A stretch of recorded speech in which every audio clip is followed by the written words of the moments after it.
I forgot the cameras were so messed up. It turns out they all are mad at me right now. Nothing is responding to my automated setup. This has a glitch in it now, which it didn't have before. I unplugged my sound card and plugged it back in, and look at this, we've got like a glitch. What is that? I don't know if you guys can see that. There's a little bit of a delay in video. I don't know if I can tolerate this for 5 hours. I might have to reset this whole computer. Why is this computer being such an asshole to me lately? I need to update a few things. I think I need to update some software on this thing.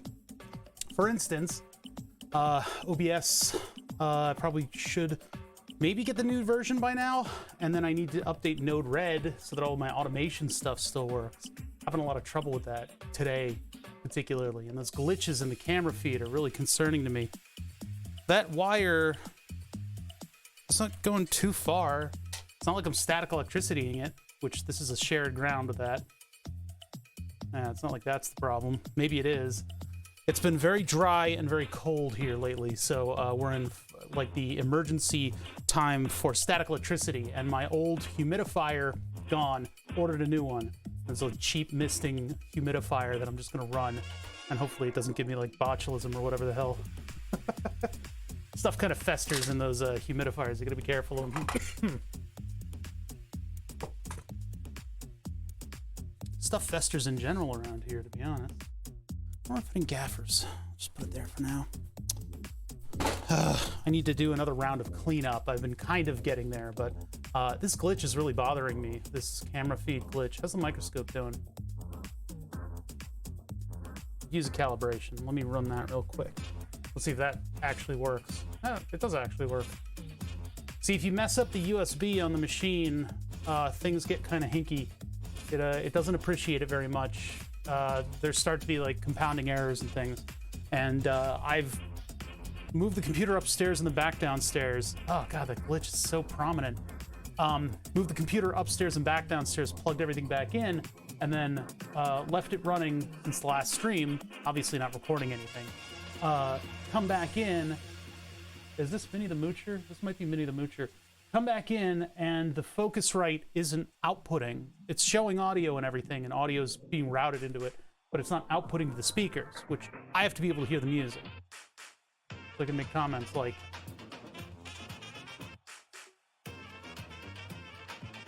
might not be Minnie the Moocher remix. But anyway, so I can make comments like that. Anyway, the USB is like all over the place. So what I did is I unplugged the sound card, plugged it back in. That was enough to cause this to become prominent, this weird tearing, glitching error in my video feed. Really weird.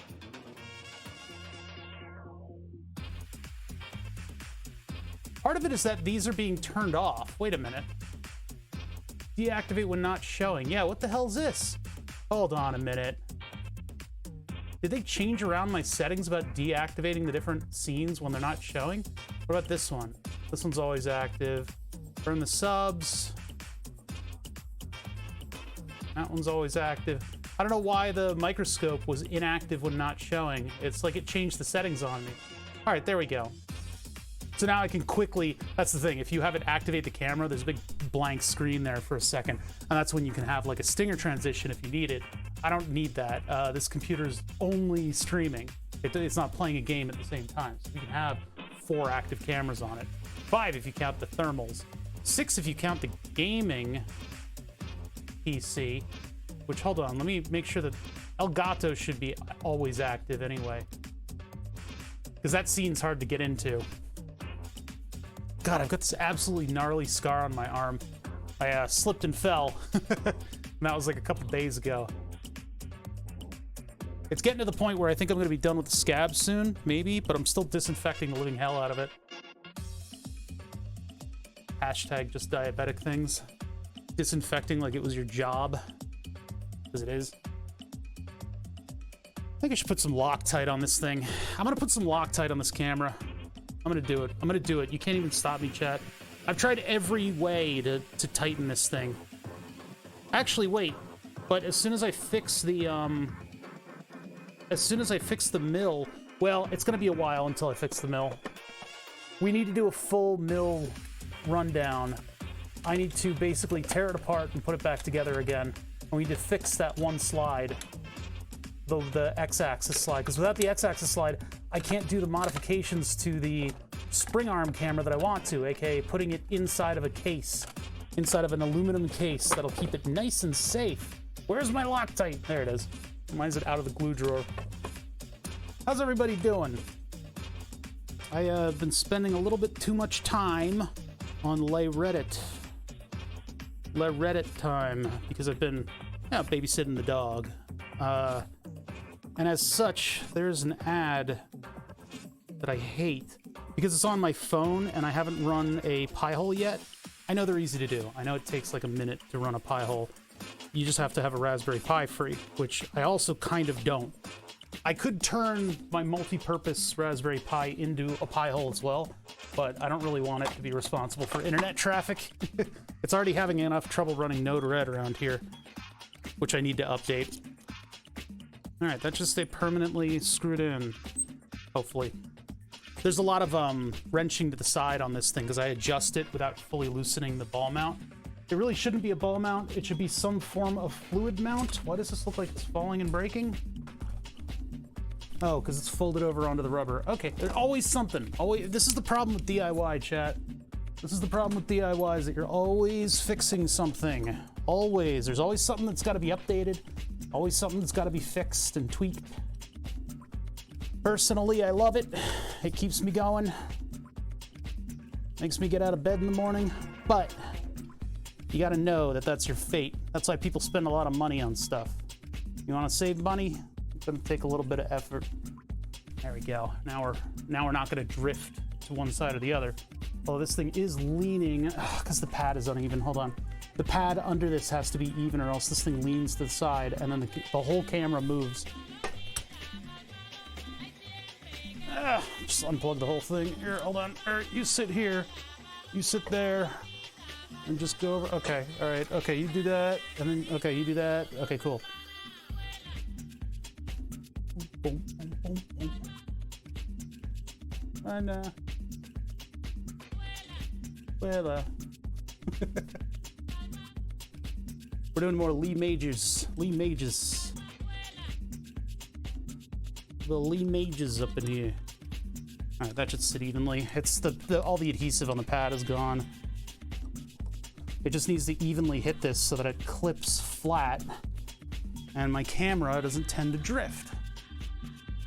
That's not where it should be. Whatever. We'll deal with it for now. Bada bing. Okay, there we go.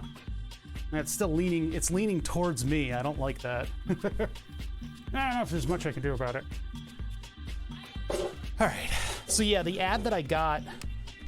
Let me see if I can get the ad. Let's see if we can get the ad that I got. That just totally fucking annoyed me.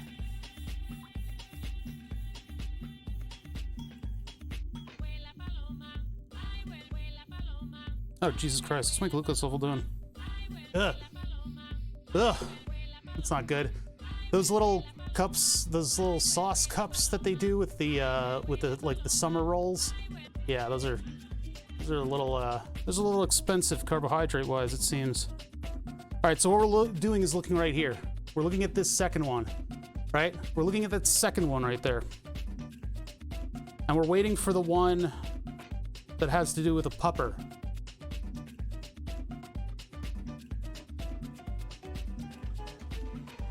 Come on, baby.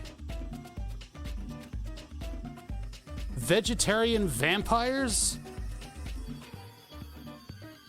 What? Oh. Come on, buddy. Small business owners now. Where is it? It's like a dog food ad. Interview with a vampire. Okay. Lexus. Amy Schumer. Ugh. Oh, come on.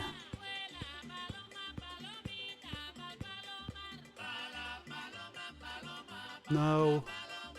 Look at this. Look at this fucking thing. Is there a single title? This one's close. Look at the size of that. Dragon has a message for you. Score scorching hot deals on hot... Swish's tail flies into sunset. I think they are competing for the most cringe ad. Dessert recipes, rather. Justice, Revenge. Come on, where's the dog food ad? Where's the dog food ad? I want the dog food ad. I can't do it justice if I'm just going from memory. I should have taken a friggin' screenshot on my phone this morning. Ad's probably out of circulation today.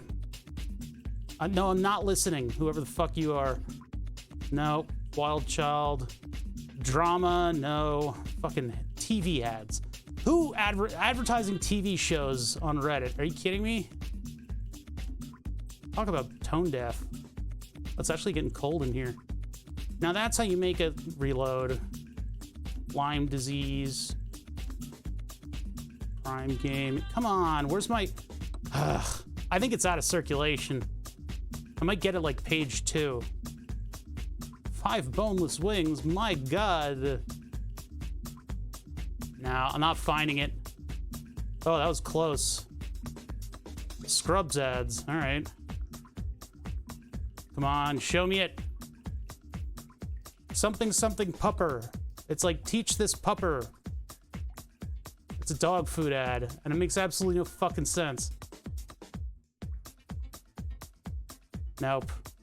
That was close. This is really close. Maybe they took it away because they decided that it was fucking stupid. Come on, man. Show me the dumb ad. Nope. I know the song. No. Get out of here. Breathe hoops. I don't want to breathe hoops. Space Navy and manure. Halloween ends. I actually really like this song. I hope this doesn't get copyright struck. I'm looking for a particular ad that I really fucking hated. It was really bad. Bosch. Profactor hammer drill. Oh my god, they're hitting Amy Schumer hard. I should put context to, I mean, the ads for... How is she... It's not funny. It's not funny. I don't know. She's a better career than I do, so whatever. Can't find it. Can't find it. No, I almost clicked on it. I don't have the patience for this anymore. They had to have gotten rid of it. Let me try page 2. Next. I think it's the same ad pool.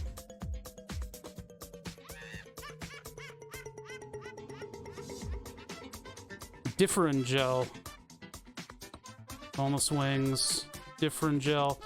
All right, I can't find it. It was on here yesterday and this morning, but I guess they must have. That was an extra gum ad that had something to do with relationships. No.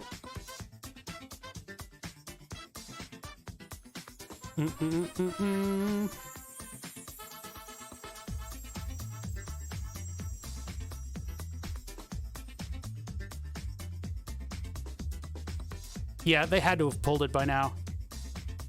I don't know where, because like they've disabled comments on all ads. I used to love like reading the comments on the ads because people were talking about how fucking tone deaf like mayonnaise ads were and how they'd never try the particular mayonnaise.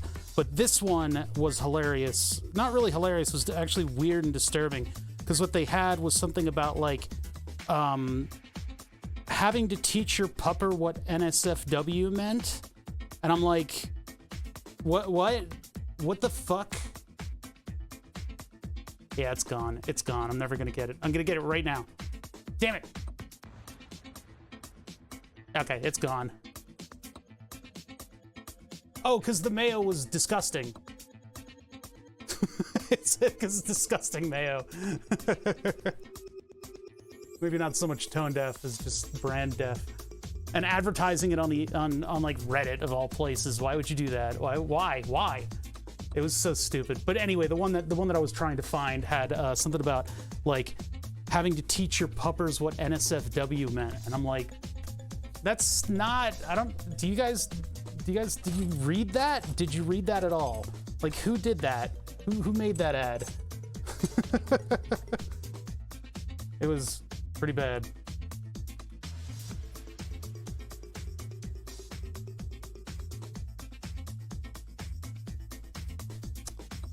All right, is Node-RED working? Looks like the stuff that I've got is... Shopfan is actually online? Well, it's not really working. Stand light. On, off. All right, that's pretty good. Oh, I need to start up Fusion on this computer. Oh boy, here we go. Psus! Bum, ba-dum, bum, bum.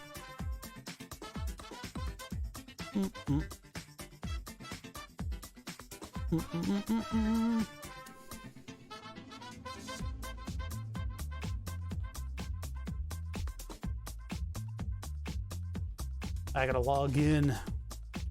I got the license stuff worked out. Basically, all I did is tell it a university, and it accepted it. Oh, I gotta use the authenticator. For that, I need to go to a scene where my glasses won't accidentally reflect and show any of my security info that super duper hackers will be able to ascertain.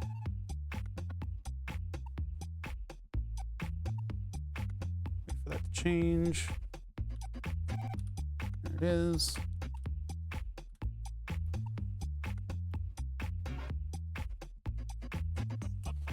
And just type in that other password.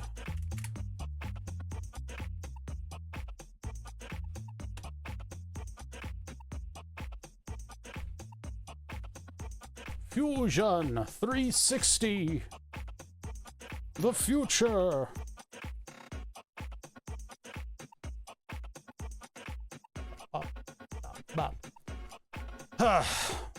Man alive.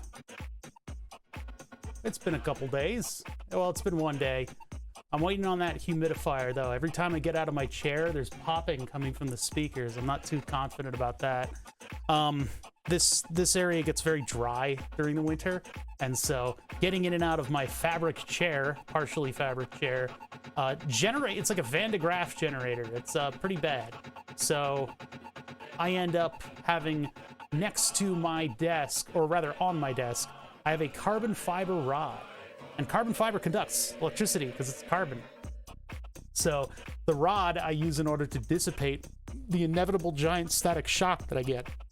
So while holding this rod, well, I get up and then grab the rod and tap the side of my chair. And I can get like a significant spark out of that. What I used to do was sit back down at my desk, and as the way that I designed my desk, in the keyboard tray, I had the computer. It was like VCR shape, and it was sitting in the computer tray. When I'd sit down, my knee would contact the computer and get a huge static shock, and then that was enough to restart the computer. Probably set off a couple surge things inside of the PC, and then it would reset. Not a good scene. Not a good scene if you're into maintaining your electronics. So that's where the carbon fiber rod came out, and of course I've moved my computer since then, so I'm not shocking it as much. And then the pièce de résistance is just getting a cheap humidifier. You gotta keep it clean though, because those things will, all of the undesirable stuff in the water, it'll basically boil down, and you can get some pretty gnarly stuff growing in there. Some people put like a little tiny bit of bleach in each of their water replace. I don't want to do that. I basically just scrub the whole thing every now and then. This is taking a particularly long amount of time. We're going to need this program today.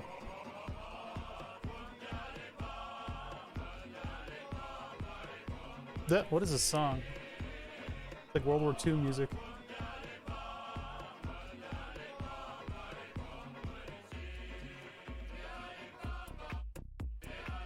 Yeah, it'll spit the hardness minerals into the air.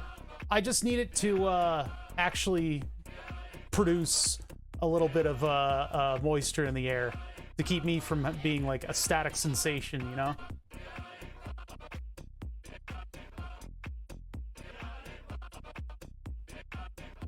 This is less background music at this point. I guess I can close this because it seems like it's okay. Although a lot of the switches that are offline should not be offline. I need to update the software. Dun dun dun. I know there was a Technology Connections video on it, and Technology Connections videos will make you opinionated about everything. I don't think I'm gonna watch that episode. I don't want that evil on me.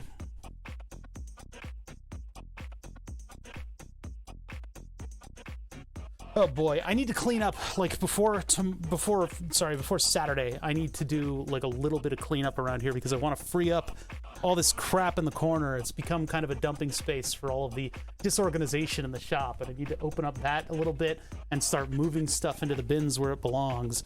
I've had a hell of a time over the past couple weeks because of the dog. I've been spending every waking moment with the dog, which is good, but at the same time, I need to break away and come down here and do the stuff that I need to do in order to keep this place continuing on in the project realm. But in the near future, we really do need to take apart that mill because I am behind on stuff. I need to get that camera enclosure milled out. Let me put this back together before I lose all the pieces of it. This is one of the plugs for the DRO. The X-axis of the DRO stopped functioning. Stupid thing. Silly X-axis. What are you doing to me? All right, that's gonna update. My frame rate's gonna suffer. Go to here. Check. Oh, that's actually pretty good. Not really dropping that many frames. I gotta wait for software to update. Not one of these fancy streamers that has 10,000 different internet devices hooked up. Wait, this one isn't a... These are two different screws. What? What happened here? Wait a minute. Have I been bamboozled? Look at this. These are the two screws that I found with that, with the plug for the X-axis. This is not the type of screw that should be going into this. This is. What's going on here? I don't know if someone got substituted. Or lost. That's not good. These are the ones that... Well, actually, there should be 4 screws. Oh, no. I'm missing too many screws. One of them holds together the shell, and the other one goes in the shell. Yeah, I'm definitely missing stuff. Whoa. Alright, so I gotta get this one in here.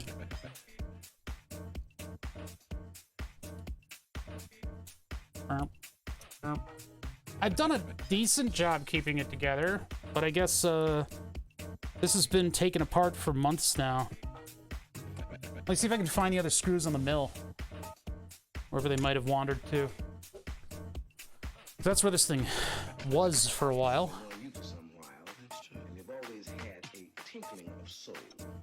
I don't really see anything. Not good. They're gone forever.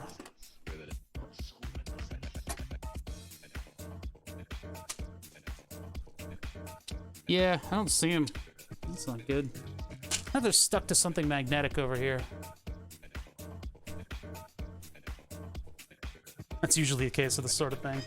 I had it sitting up on the shelf for a little while, but it got kind of knocked around. Usually they'll find the nearest magnet and hang out there for a while, only to be discovered by me and then shuffled off to another area. I can always find more. I know I have some stuff like that.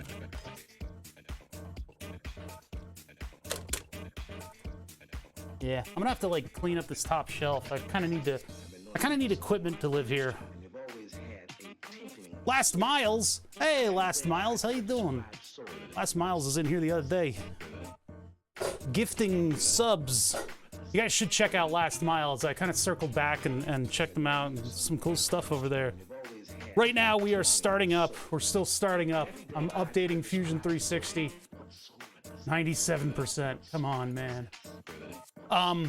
Yeah, we're kind of updating stuff. I'm hanging out. I'm talking to chat. I'm gonna do this for a little bit longer with the music going, then we'll cut the music and I'll actually get to work.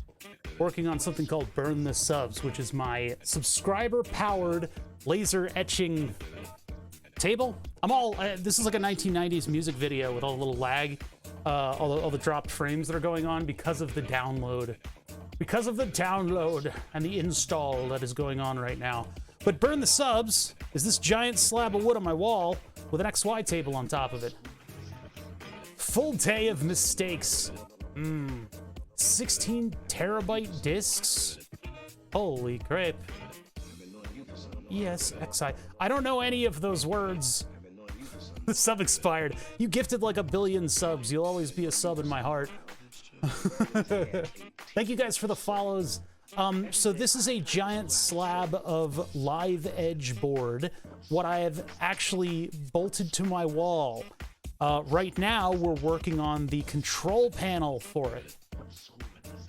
Software stuff and hardware stuff, a lot of mistakes. Well, that sounds very familiar. It sounds like this stream. I forgot to update Fusion 360 before this, and my computer is being especially ornery with USB and stuff. So my face cam is like glitching out. I don't know what it is.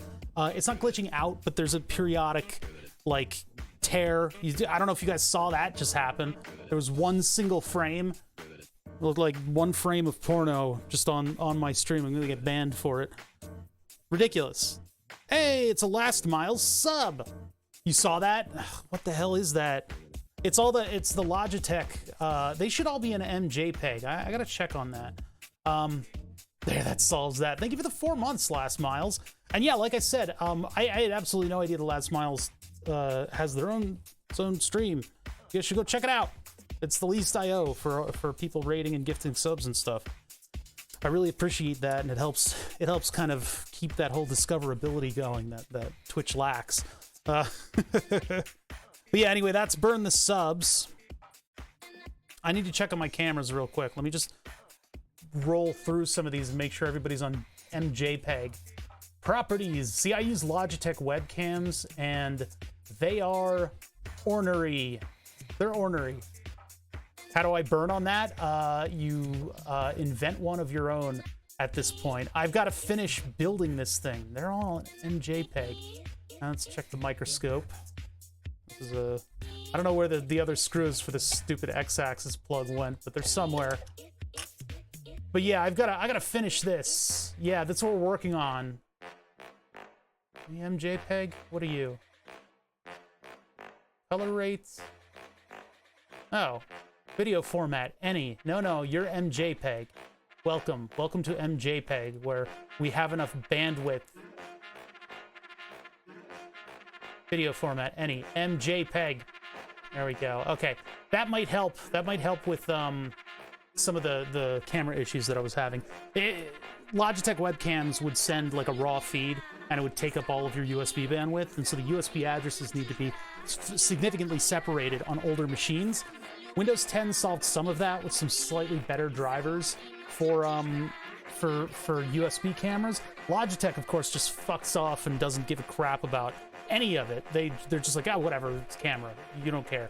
And most people who use Logitech cameras just turn them on, and then they give okay video, and they go, well, I need better video than that. People go buy like an HD camera for like a couple $100. That's not necessary. The Logitech webcam does brilliant video, but you need it in MJPEG, and you need to do a little procedure that'll knock your cameras into working properly. There's a bug in the drivers where it doesn't remember settings. So no, that's not the case. I get everybody saying that every time. Start soon is for people to gather and for me to talk to the crowd. We haven't really started yet. I'm not working on Burn the Subs. I'm working on cameras and setup and getting everything up and running. This would be the portion in time when your typical streamer would have some kind of like a banner up where their stream hasn't started yet. And good Lord, I have a feeling that a lot of them just sit behind the computer, you know, completely silently like a psycho. That's my opinion on it anyway. I have a feeling that happens more often than not. Bump, bump, bump, bump. There's a lot of parts up here that need to go to where they need to go. I need to do a round of cleanup in here. I don't know when I'm going to get time to do that. I think a little bit of organization is going to go a long way in my mind. Make me feel better about this shop.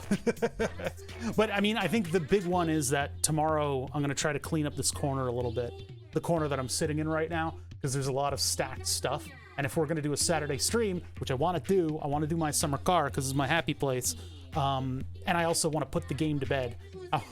I want to finally win that goddamn rally. I don't think I'm going to win the big rally. Oh, I found one of the other parts.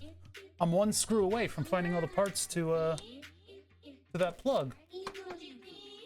I just took a little bit of talking to you guys manically. Oh, there it is. I found it. Okay, cool. I found all the parts. They were on the magnet hanger. It turns out that I did actually keep everything together. All right, we're gonna wait to let this start up because it's gonna take its sweet, sweet time. We're relying on GTX 970 to help with the graphics here. My 1080 FTW is ready to go into this machine, I think, but that's going to make me water cool it and put it in the rack, and I have to do that all off air because it's the streaming computer. Just to raid the fridge. You already raided my channel. Your users are mine now. Irrevocably. You now belong to the Bother Syndicate. Welcome.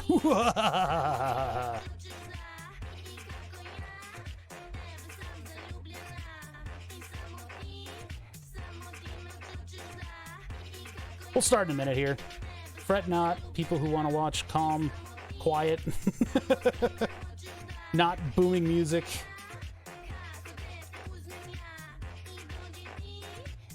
Oh, that was the wrong way. One of the... Oh, no, they're both like that. Okay, never mind. With these plugs, sometimes one of the openings for the screw is... Like, there's a little cutout for it, and one side has a hex pattern on it, and one side doesn't. And you want to make sure that the nut ends up on the one with the hex pattern on it, because that way it screws in and you don't need a wrench. It just goes up against the plastic and that holds it in. So, I mean, that's a really obvious thing, but sometimes you just need to reiterate it. So yeah, that's for my broken DRO. That mill I got circa 2015-ish, I think. So it is in dire need of just a whole slew of streams where we rebuild the whole thing. It weighs 350 pounds, which is almost as much as an entire American. It's a little under. So that is very difficult for me to maneuver around the shop. We used an engine hoist to get it into place. But if I take it apart piecemeal, I think we'll be able to get into all the nooks and crannies and clean it out. Because it probably still has like Cosmoline or whatever they used in order to preserve it at the factory. And it's getting a little rusty. I'm not happy about that. But I have red grease that I can put all over that thing. So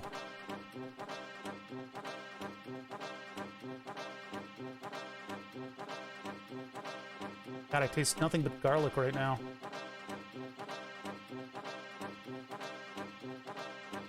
All right, let's lower the music. Let's get started.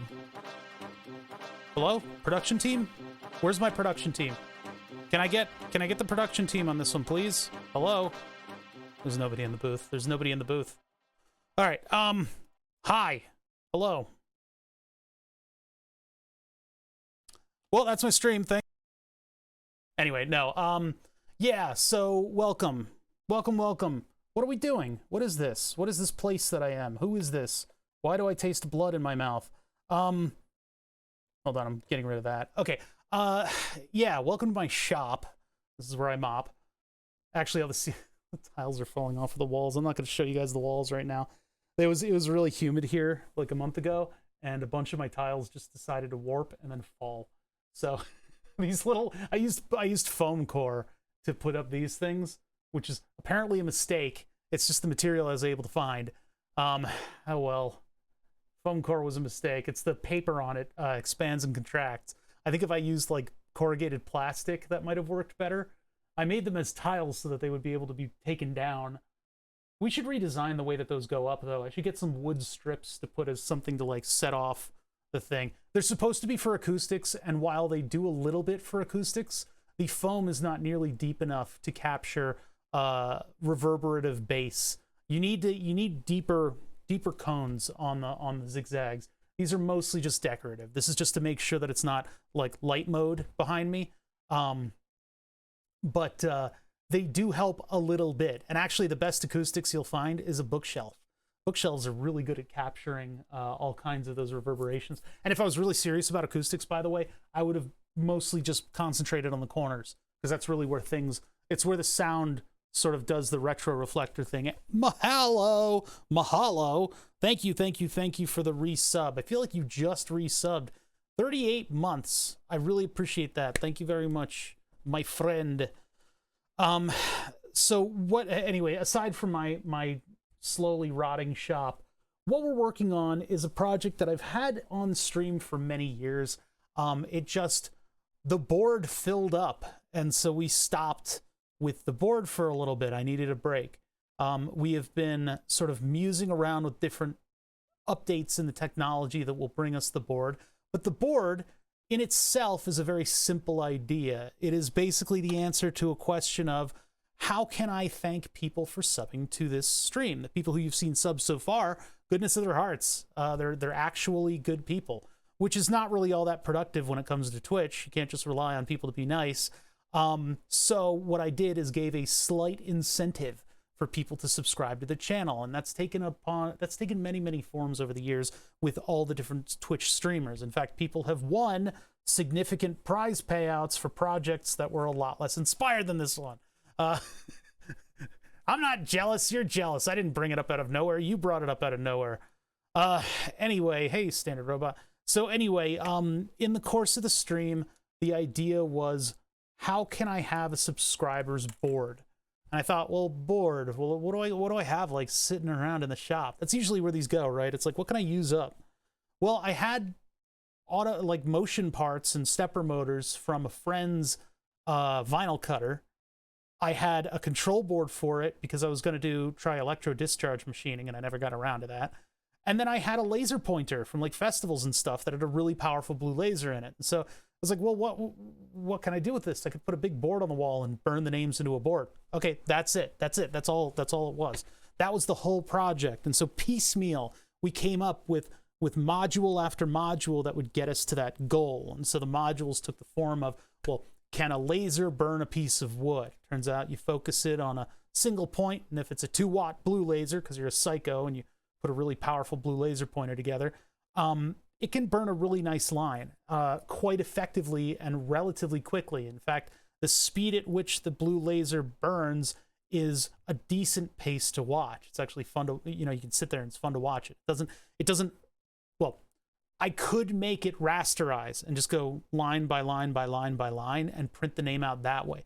Then you can get into all kinds of funky fonts and you can shade it and you can do all kinds of weird stuff. Too complicated. Software is already kind of an intimidating thing to me, and I didn't feel like overly complicating this. So we have the laser do what's called a Hershey font. I think there are other names for it, but it's where the whole gantry follows. It's like a pen plotter, right? It's like drawing it.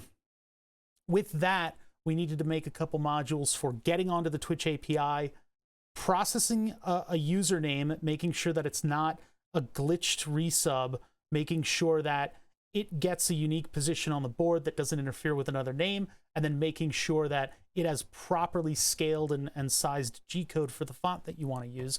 And then that G-code goes over to a storage location where another module comes in and goes, okay, let me send that to the thing that's going to control the motors and the laser. So there's pieces of this project that all go together. They all slot together. And a lot of these pieces are now getting updates. This is the third iteration of the board. My revenue has tanked, which is expected, but we're getting it together. We're finally working on it, and I'm finally working out all of the kinks. So before we work on the software, because I have a vague idea of what the software is going to be in the end, we need to secure all the hardware and get that down and get that ready to go. So we've been working on it previously. We have, if you look, that's not the right place to look. That's not either. If you look, I mean, I've got 3D printed parts sitting on that gantry over to the left. There's a little light there that I need to kind of figure out where that goes. The laser's going to mount to that carriage right there. And for the most part, we've got all the motion figured out. I will need to rewire this entire thing because there are a couple changes that we're doing to the control box.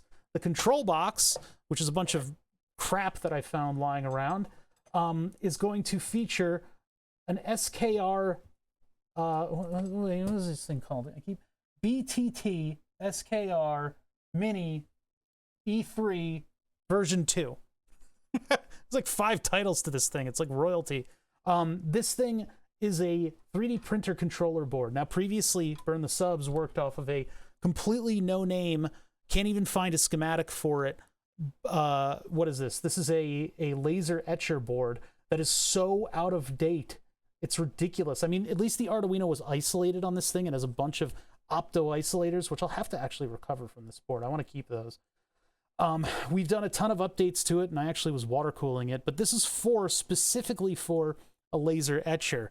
Well, laser etchers versus 3D printers. I mean, one of them is used extraordinarily widely, and almost every maker-y kind of person has one sitting in their shop collecting dust, whereas laser cutters and etchers, not exactly as popular, but they have all the same components. So using the SKR Mini, I actually have 2 extra motor axes here that I'm not going to be using, but we can make this board and this Raspberry Pi run what's called Clipper instead of what this thing ran, which is GRBL. I know that's a bunch of gobbledygook to all you guys. Nobody understands what the hell that is. But these are important updates. These are important updates for this whole thing.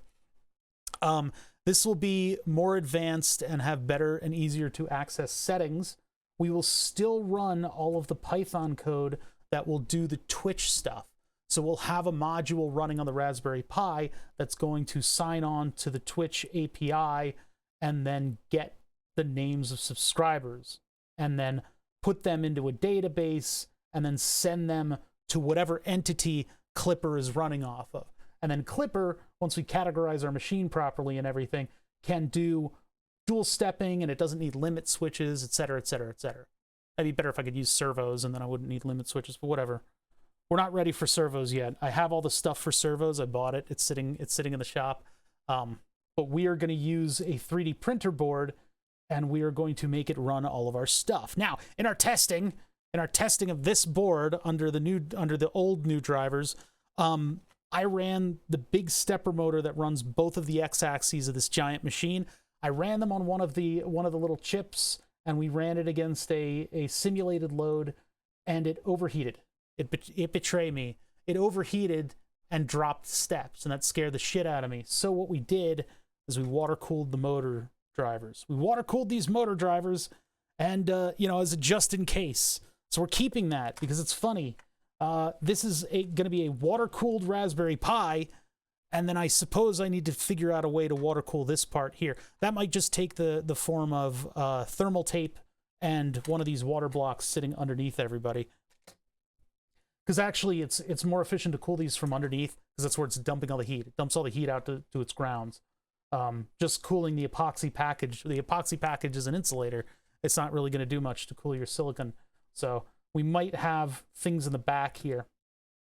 For power, I went through stuff that's in my storage space, and I managed to find this incredible Vicor flat pack power supply that I got off of eBay.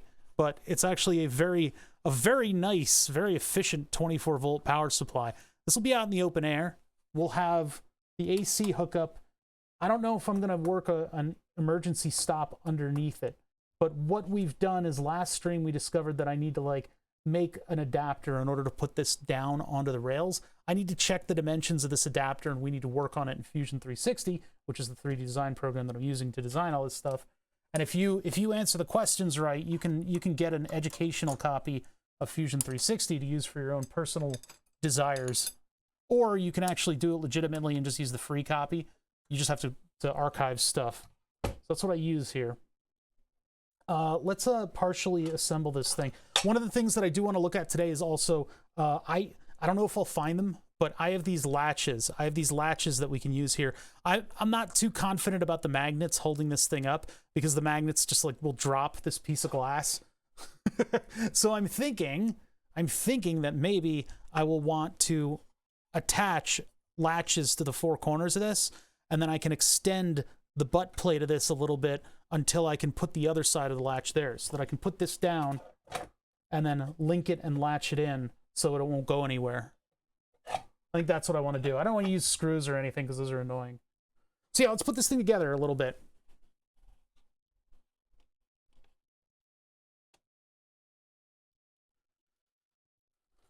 My grandpa wasn't... How old do you think I am, man?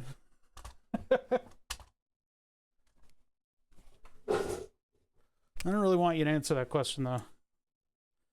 Twitch has weird ideas of how old I am. So I don't know where the washers are, but we're going to have to redesign this anyway. So we're just going to try to find the M3 bolts that it requires and see if the power supply fits. That's the first thing to do with these 3D prints. I need to figure out what kind of tweaking I should do to this part. And then we'll go through the timeline in Fusion, which is sort of the primary feature of Fusion. It's kind of what it brings to the table. The timeline will allow me to move the power supply's solid up, and then from there this will extend, and then I will have room I'll have room for the DB connector, and I got to see where I'm putting it. Because it shouldn't go below this, although I guess it can if it needs to, but like this fits just right in here. So I can do, I mean, I don't know if, yeah, I won't be able to get this through. It would be nice if I could not have, what I want to avoid is having, I want to avoid having something come in from, see if it comes in, if I make this taller, I'll be able to have it bolt in from behind so I can unbolt it and then the wires aren't going through a panel. I mean, I guess I can deal with that, but I don't really want to. Okay, anyway, that's some considerations of DB connectors. Let me move the mouse.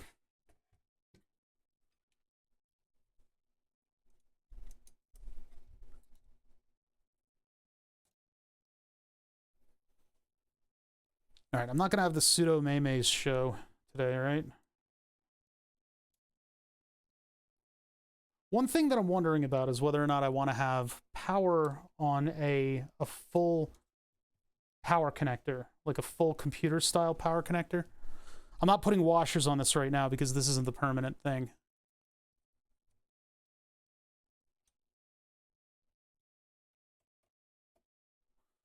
I guess if I was smarter, I would have come up with the scheme originally to have a glow-in-the-dark wall and use the laser in a raster fashion on a, what's called a, wait, what is it called? It's not, no, that's a BMW part. What's the word I'm thinking of? Why can't I come up with the shaky mirrors? Because I have a couple of those. I have those shaky mirrors. I'm having a brain fart right now.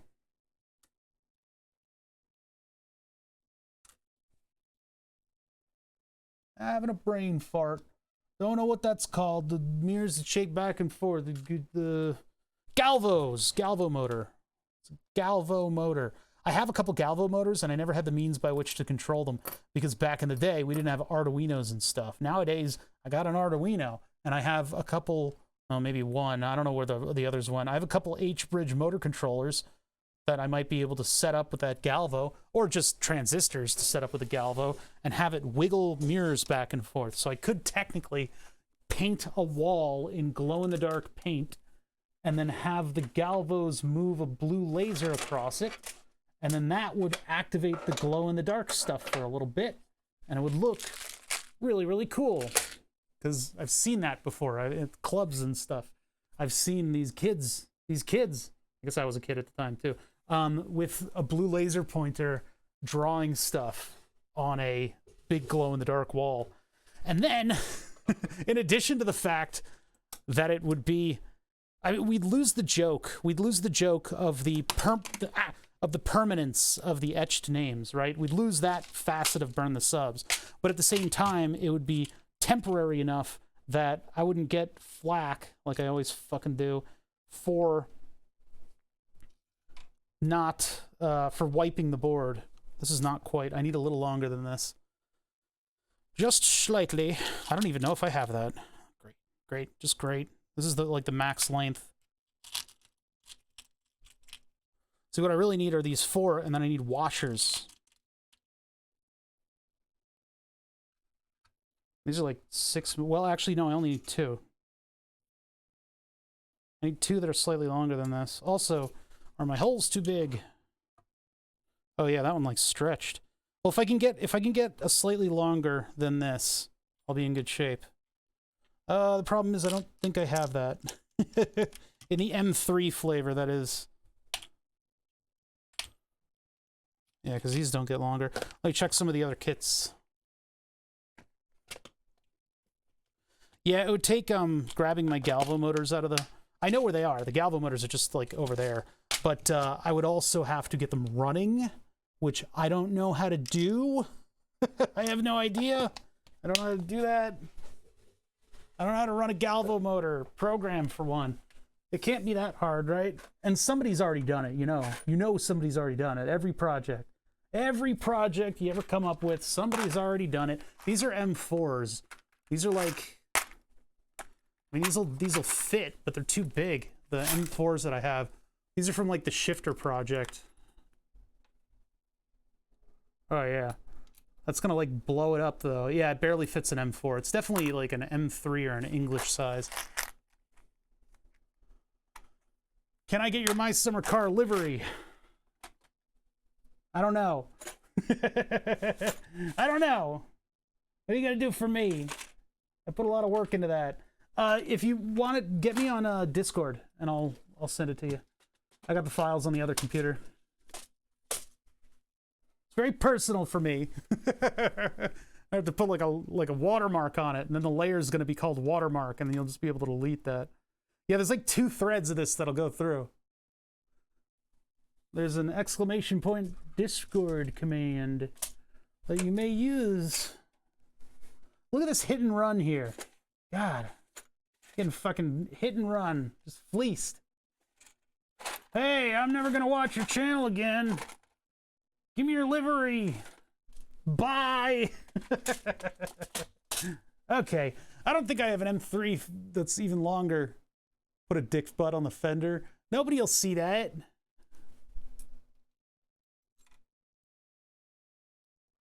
I'm gonna be ticked off when my livery ends up being like a paid mod.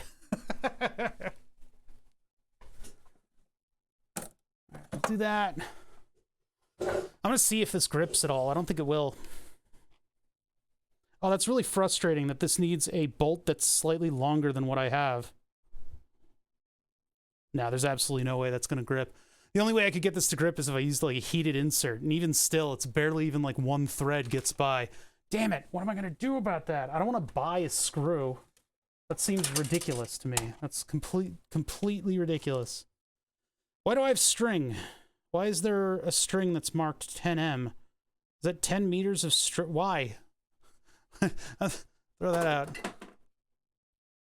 I use it for me. It looks sick. Oh, no, it's okay, man.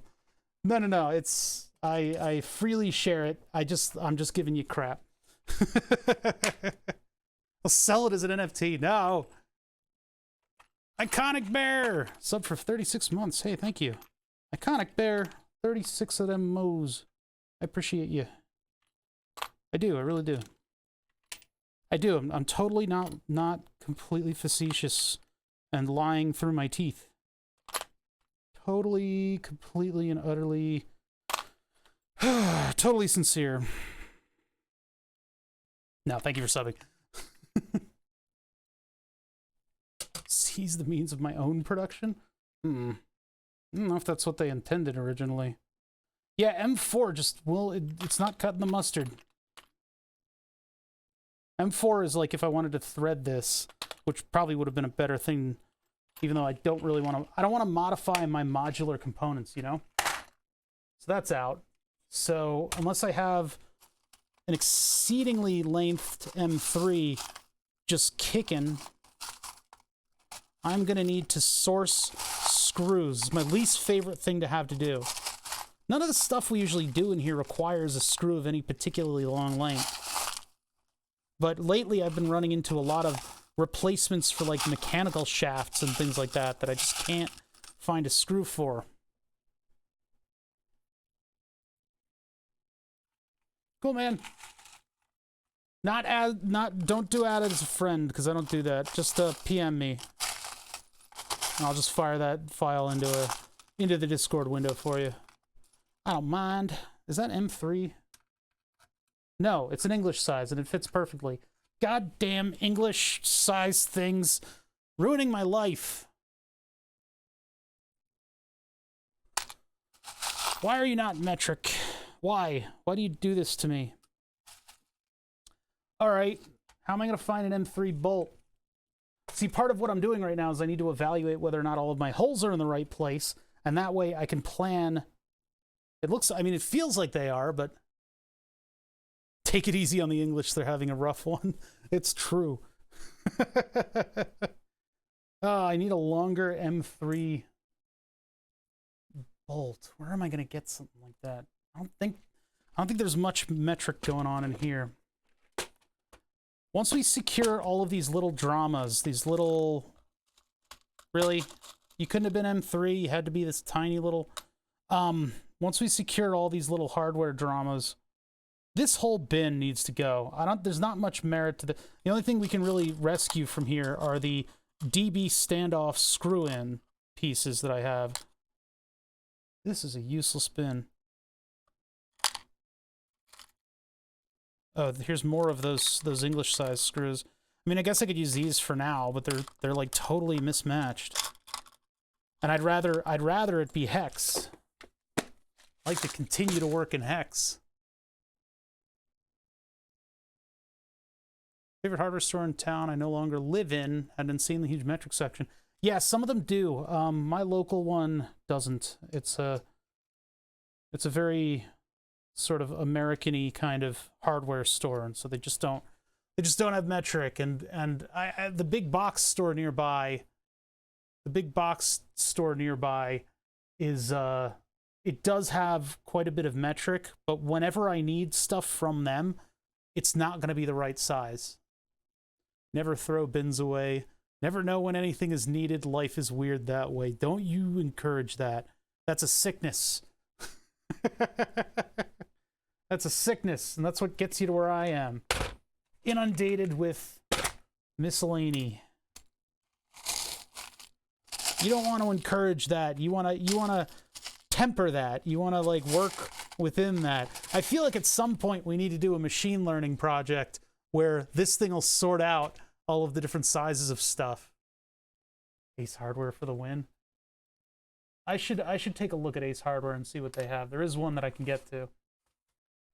My problem is that the thing that I need in metric is not a typical metric size, otherwise I would have it already. Otherwise I would already have it. This one is another M4, isn't it? I think this is M4. This thing barely fits M4, that's the problem. I need an M3. Or an M3.5. That's totally common. Yeah, it needs an M3. See, we've got just the pressure fit on the other side of this thing, though.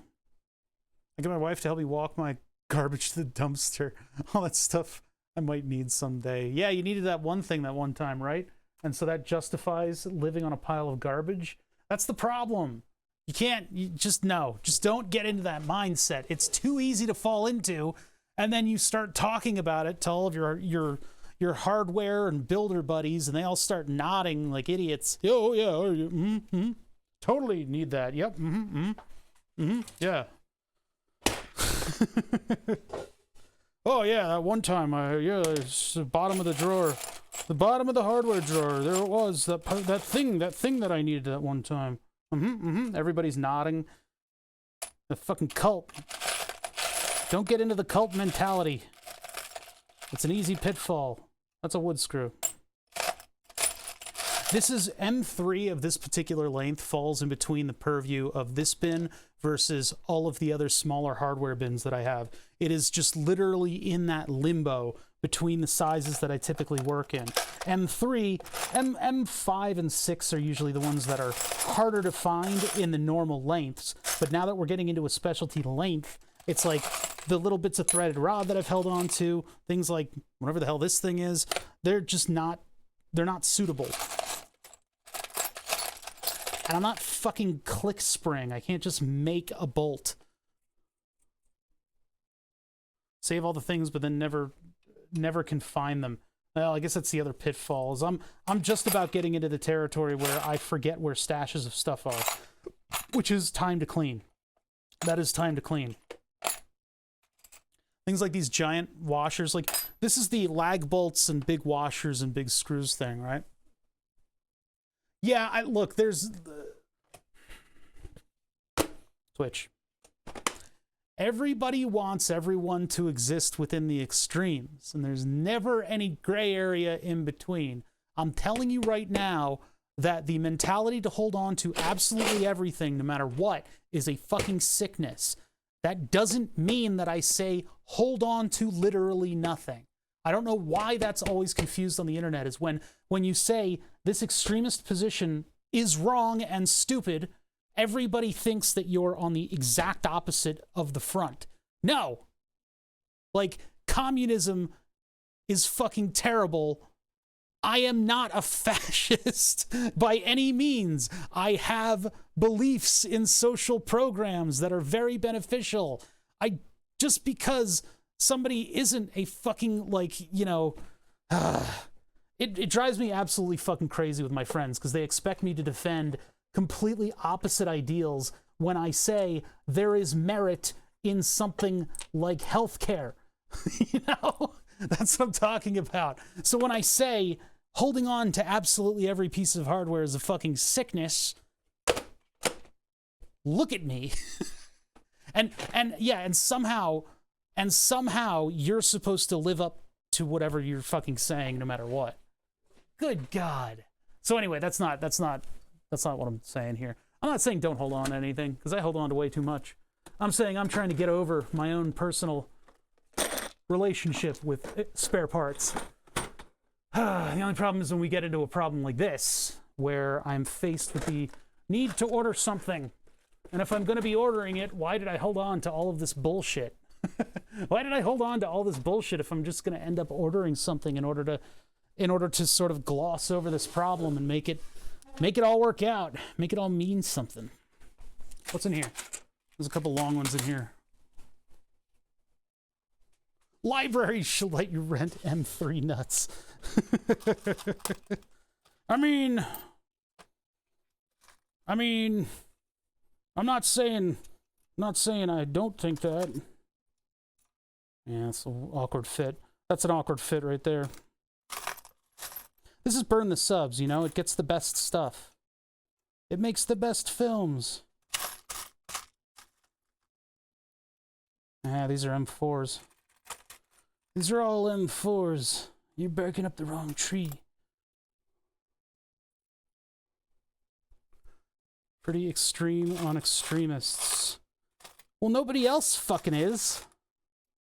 Seems like we're all giving them a golden pass to be fucking assholes and ruin all the discourses that we used to have. So, you know, I think it's not without merit. These are all the wrong size. Everything's the wrong size. Fucking Vicor's an American company. They made it in English size. Why did they do that? Why would they do that to me? I mean, I guess if I'm just trying to figure out what hardware is going to work in here, I can just use these threaded rods and as markers just to make sure that my holes are in the right spot, which is pretty much where we're headed with this. I guess that one would probably work. Or these weird-ass countersunk ones that I've got in here, but... Alright. We'll use the threaded rod just as a marker. Not like in Dead Space. Not like a marker like in Dead Space.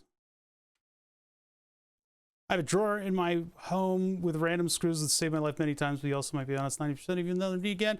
Hey, just the right part. Blah, blah, blah. Listen, I don't know if you've been watching since before I started ranting, but we have been through no less than 5 different screw bins today. Half of them have parts in them that are just not necessary and should not be in the screw bin. In addition to another bin that is almost overflowing with miscellaneous screws from things that I've taken apart. So when I say that it's not good, believe me, I know what I'm talking about. It's you may be saved once or twice by that random screw that you probably could have waited for from McMaster Carr.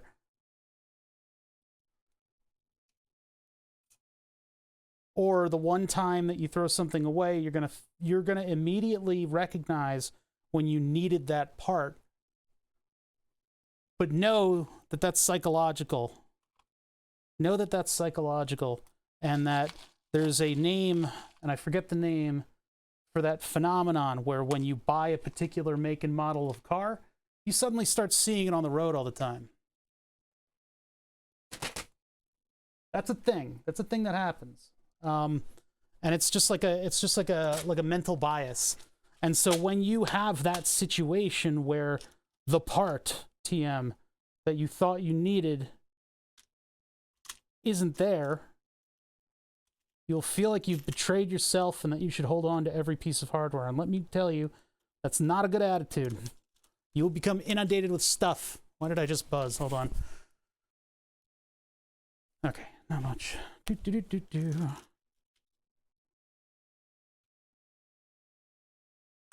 was from an earlier conversation coming back at me. Also, I mean, listen, it's my job to be opinionated on the internet, so I'm taking the opposite stance, which I don't it's not like I'm talking out of my ass here, but I'm also just taking a different stance on this whole thing, because I'm somebody who's in the situation that I am trying to get you guys to avoid of being totally fucking buried in all of my hardware. Plus, when you try to do a project like this and you try to put all the nice stuff into a project, you end up having too much miscellaneous stuff. Part of this project is using up some of the things that I've got lying around, but at the same time, I have an opportunity to make it a little bit more professional than before. And I've been trying to slowly ramp that up. You know, slightly more professional, slightly more professional. The screw's not going in.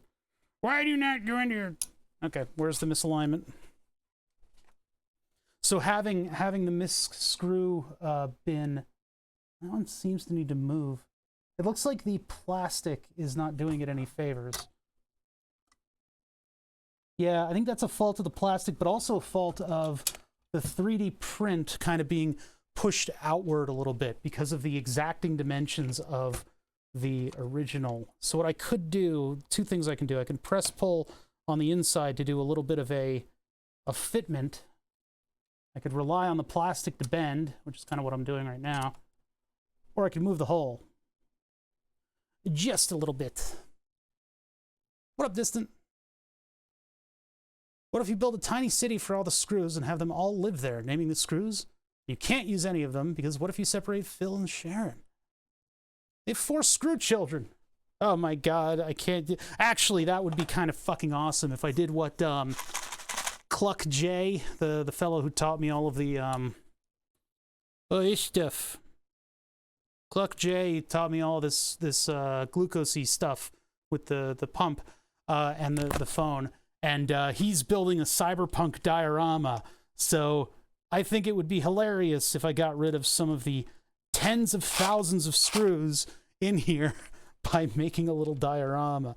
Creativity part is what I lack. Not really. It's not that I lack it. It's that I don't get an opportunity for it as often. So I love silly ideas like that. But yeah, diorama with all the screws in it would probably be kind of awesome. All I could think of is like, hey, why don't I make like a screw sorter, and then I'd have them all sorted out. But then I'd still have all of the useless screws. I mean, there's some weird stuff in here. When am I ever going to use like a slightly blue... Let me get light on it. Like a slightly blue flathead. A blue-green, a turquoise flat... What am I going to do with like a slightly like jade? I don't fucking... What is this? Why do I have this? Let's find another purposeless screw. It's not that hard. Not that hard. Not when you got a billion screws. Here's one. Here's one that's totally useful. Here's one that's totally useful. It's like a mushroom cap. It's got like a little hex in the top, and it's got like a built-in washer surface, but don't let that fool you. It's also got a shoulder. So all these features in this screw are definitely going to be needed at one point. the day after you throw it away. I already went on the rant about that. What's the, why is there a shoulder and a washer surface and it's a hex and it's a cap head? Why is this? Why? Huh? Useless. I gotta make a library of ridiculous, useless screws. I'm gonna find another one, watch. I'll just dig through and grab a couple screws, and then of these, there we go. Here's a plastic Phillips head with very fine machine threads. So fine, in fact, that the amount of force that the machine threads can put on themselves can overpower them pretty much 100% of the time. See, you should know that a screw is just a ramp, right? A screw is just a ramp that's wrapped around a pole. And so that ramp has the ability to exert a certain amount of force as it slides across another ramp. So you have two ramps and they're creating pressure between them. Machine threads are a much less steep ramp. So they're able to put a lot more force, but they have a very small area because they're so close together. They're hard to like machine and everything, right? So if I screw this in to something metal and I overdo it just a tiny bit, threaded, completely stripped and smooth. As smooth as the brain of whoever made a plastic machine threaded screw. All right, minimal amounts of digging. I'm going to find another completely useless screw. Let's see here. I'll just grab a little sampling. Grab a little sampling, spread it out on my palm. Here we go. The ultimate in low pressure screws. It's got a built-in washer and it's coarse threaded for like wood, but it doesn't have enough threads to put any significant amount of pressure. So what is this supposed to do? This would like hold fabric to something. I don't even know. Countersunk machine screw. That's actually kind of useful. That's a good one. It's just so easy. It's so easy to prove you wrong, chat. What if you need that screw? Yes. What if I need...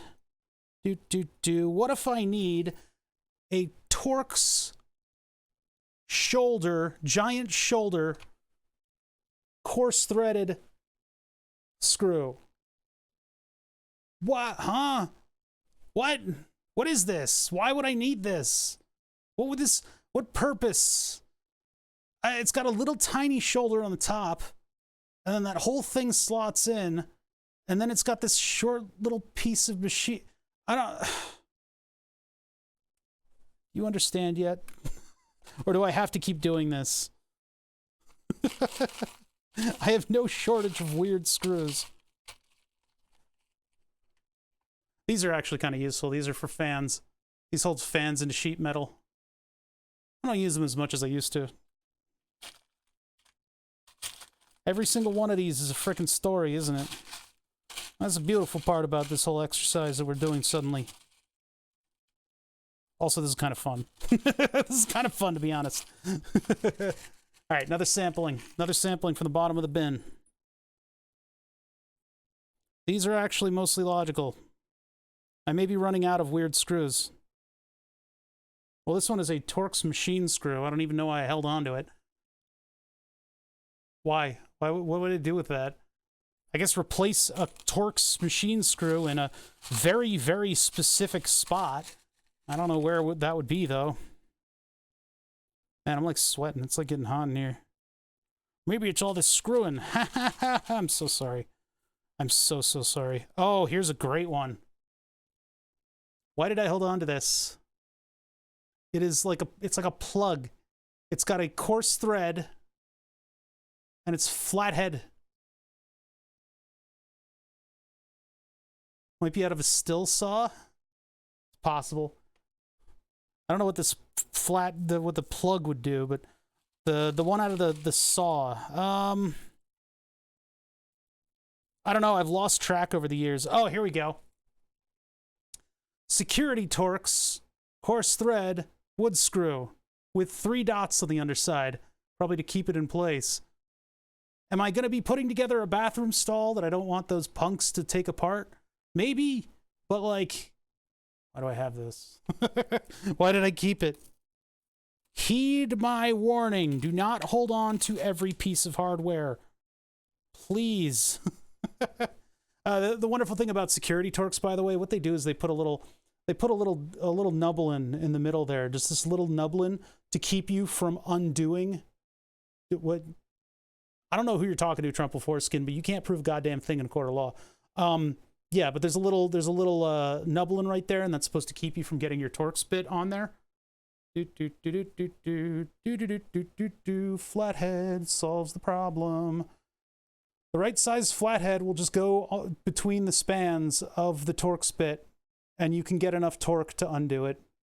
These are so completely and utterly fucking useless.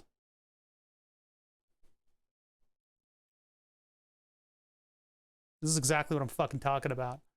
They all believe that you're supposed to be the pious individual that follows what they say to the letter of the law. That's what it's always the internet gotcha. I caught you. I caught you, streamer. You said a thing that doesn't necessarily apply to another thing directly. I got you. I got you with my vague, stupid example without even thinking about it. Machine. Hex. Countersunk. Weird. Not totally useless. By Sigma, streamer, you have posted cringe. It is I, Victor Saltpan, and I will burn the heretics. In the name of Sigma by the light. Let's see here. Anything down here? Nah, just this weirdo. This one's kind of cute. I can make a little mushroom city with these guys. Look at that. Got a hex cap, super wide button head, for some reason a washer, and then fine machine threads. This is like a computer screw, but it's hex.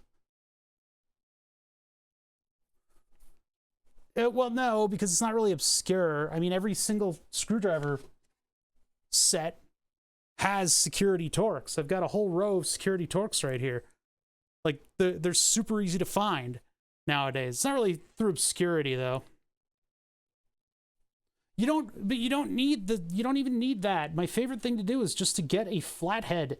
I could literally get this flathead right here, and this will undo those torques just fine. You don't even need to get into the security torques. You don't need to do that.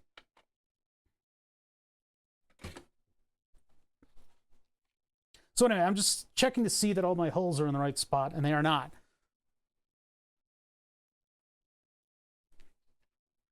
Yeah, could you imagine being that person who's carrying around a like a torque set, but not a security torque set, and you're trying to like get into something, and you don't think to just go straight to the flatheads? If I loosen that, can I get this to go over just a little bit? It's like just out of alignment, and I want to check to see if it's the 3D printer or if it's the bolt itself. And I think it's the 3D printer. People use a shoe and a hammer to put up picture frames. I guess. Now, you don't want the opportunistic disassembler who... I guess the barrier for entry is if you're smart enough to circumvent the security torques, then you probably won't kill yourself by opening up the thing. Silioto Soro, thank you for gifting a sub to Leb TV Live. Appreciate that. Anyway, Burn the Subs is going to hopefully get artistic in a little bit, and I don't mean the way Robots uses artistic. I mean, like, it's actually going to become an art project. The next version of it is going to be probably the pristine, super-duper version, because we've gotten to the point where I'm 3D printing stuff in order to make sure that everything is really, really nice and sort of, you know, has all of its belts buckled. What is that a phrase? I don't think that's actually a phrase. I don't know why you guys would have had me say something like that, but I blame you. But anyway, I think the next version of Burn the Subs is going to have everything very nice looking, whereas this version is going to mostly look professional with that DIY flair. And I say that now, and I'm probably going to go completely back on that, just because I'll probably run into a skill issue, basically. It's just a skill issue. where I am unable to make stuff cleaner than what I normally do. That's usually the fate. That's the fate of things. Lab, I was saying earlier today, I really got to update everything. I got to update all the software that I'm using, like the Node Red and stuff, because like I touched the Focusrite wasn't outputting audio at the beginning of stream, and then I unplugged the sound card, and that caused this camera to glitch out. Some of my cameras were not in MJPEG. It like flipped the settings on me over time. Well, I set this up with an AV buddy of mine, and then Leb has also helped out with the setup over the years. But I set this up with an AV buddy of mine like in 2015, and I haven't touched the settings since then, sort of. So only encountered them once on the mass airflow of a 350Z. Ugh, by the time you're under the bonnet, that security torques is going to stop you. Yeah, mass airflows are fucking scary. The older ones, like you'd find on like a 350Z, they're fragile as all hell. I guess since then they've gone off of the model of having just a piece of resistive wire in the airflow, and then a mass airflow is a part of like a modern tuned engine that's able to measure the amount of airflow that goes into the engine, and then that is used to calculate the amount of fuel that you're supposed to be adding to that engine depending on where the throttle is, right? So all of these things being knowns, you can plan on having exactly the amount of fuel squirted into the cylinders that you need. So a mass airflow is an extraordinarily important piece of equipment on a car. For the longest time, there were like, people thought they had to like squirt carb starter into their electronically controlled engines, and people put the K&N filters on that have the stuff you spray on it, the oil that you spray on the K&N, and all these things contributed to the early deaths of a lot of mass airflows. It's a sensitive piece of equipment. Originally, what they would do is take a tube, and in the middle of that tube, you would have a little plastic structure that sticks down into it, and you would have a resistive wire. And so if you charge up that resistive wire with current, it will heat up and resist more. And so you can measure that as you go, and as air flows by it, it will cool that piece of wire, and then you can measure that against itself and figure out how much air is flowing into your motor. Since then, we've come up with all kinds of other ways to do it, ones that don't immediately fucking die, basically. So hobbyist look is also cool. Would be boring if there was no dangerous devices in my workshop. Well, I don't have any shortage of that. I mean, I built a fart noise maker. You know, I don't need. This is dangerous enough as it is. That thing is a fucking OSHA grade Z OSHA hazard. I'm expecting the thugs to bust in here any minute and shut me down. They're gonna shut me down. Brake cleaners works wonders. Yeah, don't go squirting stuff into your motors. Don't do that. And don't install a blow-off valve when you've got a diverter valve. I told you it's dangerous. Listen to that thing go. Ugh. The only problem with this is that we're gonna have exposed, like semi-exposed wires at the bottom here. I really should make something that like goes over this part, and then I could have a plug on the bottom where I plug in power. The idea is that I would like to have the DB connector and a power switch over here. So I can do the DB connector, I can do the power switch, and then in that space underneath this thing, I can put power converters, because we're gonna need, this is 24 volts, we need 12 volts for the pump in order to sustain all the memeing that we're doing about water cooling, and then we're gonna need 5 volts for the Raspberry Pi. This will take 24. I don't know how much 5 it supplies. Let's see what we need. And then I've got space underneath the screen. I've got a big open space underneath this. We could put a circuit board here. This is going to generate heat. This is going to generate a lot of heat. This will sporadically generate heat. So the fan will be a necessary weevil in all of this. When do we get puppy cam for channel points? That's going to happen when she can go up and down stairs. She is 19 months old and some change right now. 19 weeks old and some change. She's still a baby. She's still a little baby. And so being that the Corgi is an offshoot of both Shiba and, well, I think Spitz, actually. Corgi is an offshoot of Spitz and Dachshund. Dachshund has a very long spine, as do Corgis, and going up and down stairs is not good for that very long spine. What was I looking up? I was looking up BTT SKR Mini. No, yeah, Nissan dogs.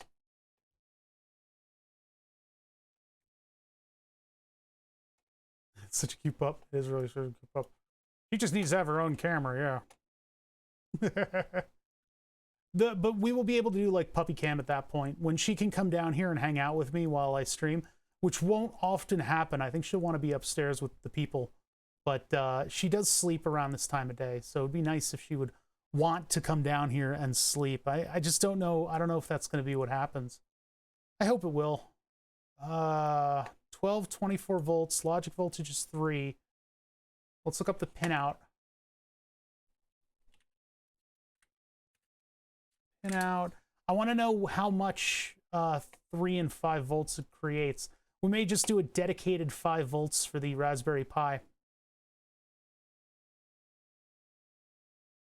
I'm not worried about input. I'm worried about output. See, there is a 5-volt regulator on this. It's just what can it handle? And then we need... what is that board?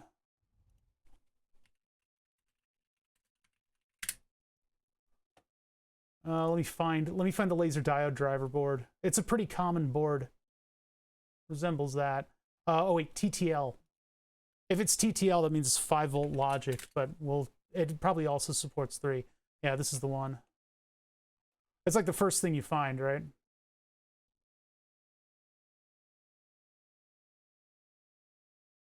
Number 1,150,918 in Industrial and Scientific. Buck circuit, constant current output, TTL port, 200 milliwatts. Current, 2 amps. Size, that. Input, 8 to 14. So we can run that off of 12. We can run that off of not 5. Yeah, we have to run this off of 12. Okay. And it goes to 14, so we can't run it off of 24. This kind of shit. This systems engineering shit. All right, so we need the 12 volts for that. There is no 12-volt output, right? It's 12 or 24. There's no output of 12. They're all switched with so we will need a 12-volt regulator. And then we need 2 amps. 5 volts might not work out for the Raspberry Pi. The Raspberry Pi really enjoys its 5.2 volts. 5.4? 5.2, I think. Otherwise, it throws like a red light, and I don't want error lights on my beautiful machine.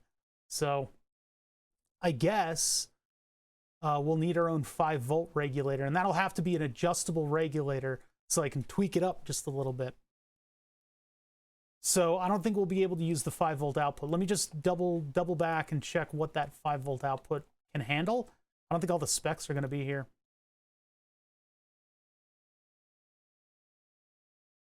Yeah, see, they're not marketing this to somebody like me. They're marketing it to somebody that's using it for like a 3D printer. Wait, what are these? Those aren't in mine. I don't have those. They have actually screws on the heatsink thing.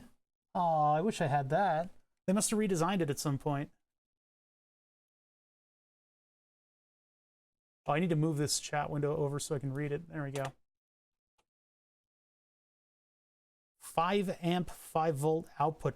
Oh, that's that. Yeah, that's that board that clips onto the top. I don't have that, and I don't want to put that in. Did I order one of those? I think Fatanon said he was sending me one, and I don't remember what happened to it. I don't think I have it. I don't think he sent that. So I'll need a 5-volt regulator that I can control, so I can give it that little bit of extra oomph, and it needs to be 2 amps. And then I need a 12-volt regulator for the pump and the laser. Laser's not going to be the big customer on that one. It's going to be just the pump, really. Hold on, let's see. I have a lot of this stuff. That's the thing. But we need one that can take in 24 volts. So I may need to order a couple things between now and the next time we get down to brass tacks on this thing. Now, these holes are all in the right place. That's what I just figured out, so I don't need to alter that in my 3D design file. Yeah, 5 amps you can put that's a lot of neopixels, although neopixels are particularly hungry, aren't they? They take quite a bit of current. You gotta look up how much current they take. I got a couple of these Pololu Jiminy Jams. These are relatively small. And then one of these, possibly... Oh, this is the one that I blew up. Or overheated and partially desoldered. I think this one is the... This one will take up to 52 volts and turns it into 12. We're using this one on the steering wheel project in order to make the LIN bus stuff. And it makes a lot of 12 volts. So that way we could power... How many watts is this thing? How many watts is this thing? Tell me now. What are you?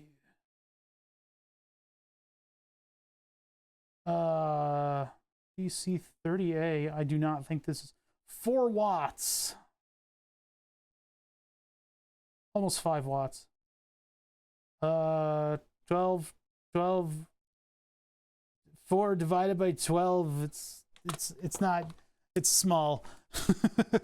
It's small, but it's not inconsiderable.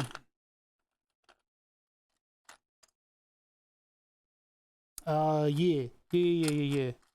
So let's see. One of these is a 3-volt regulator. I don't need that. I think these are 5-volt in, 3-volt out, or 3-volt in and 5-volt. I don't remember. This one says 12-volt. We might be able to use the smaller one. I have a marking on. I always like it when past me is actually somewhat kind to current me, and I have something that is labeled in some way, shape, or form. I think I modified this one in order to output 12 volts. Might be able to use that, though. I gotta have 2 of these little tiny regulators. I don't know which size I'm gonna need in order to power a Raspberry Pi, or how much current these things can sort of push through them without heating up. I'm not about to add a heatsink to these. I may have to just go to Pololu and shop regulators again. I've got a bin that's full of all kinds of voltage regulators. I'm always happy to order from Pololu. They have good stuff. If our regulators are going to be of this size scale, then I've got way more than enough room behind this thing. And I could even put them in here, because if I mount a circuit board behind this, then I'll have a platform where I can put all that stuff. So that's probably what I'll end up doing, is putting a circuit board here. Then again, this height, the circuit board is blocking this stuff. Oh, man. I need to be able to get to this connector specifically. This USB connector. Unfortunately, Raspberry Pi, they made this whole board. And there are certain things that aren't powered if you don't power it through this plug right here, which is really stupid. If you go to this plug over here, you better have really stable 5 volts.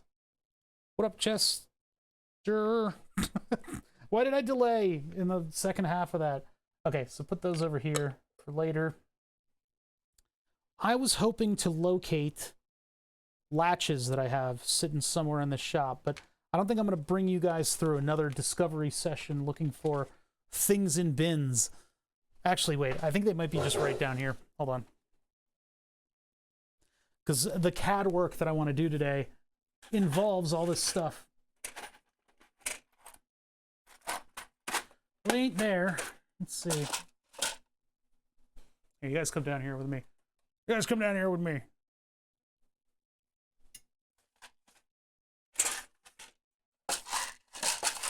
No, no.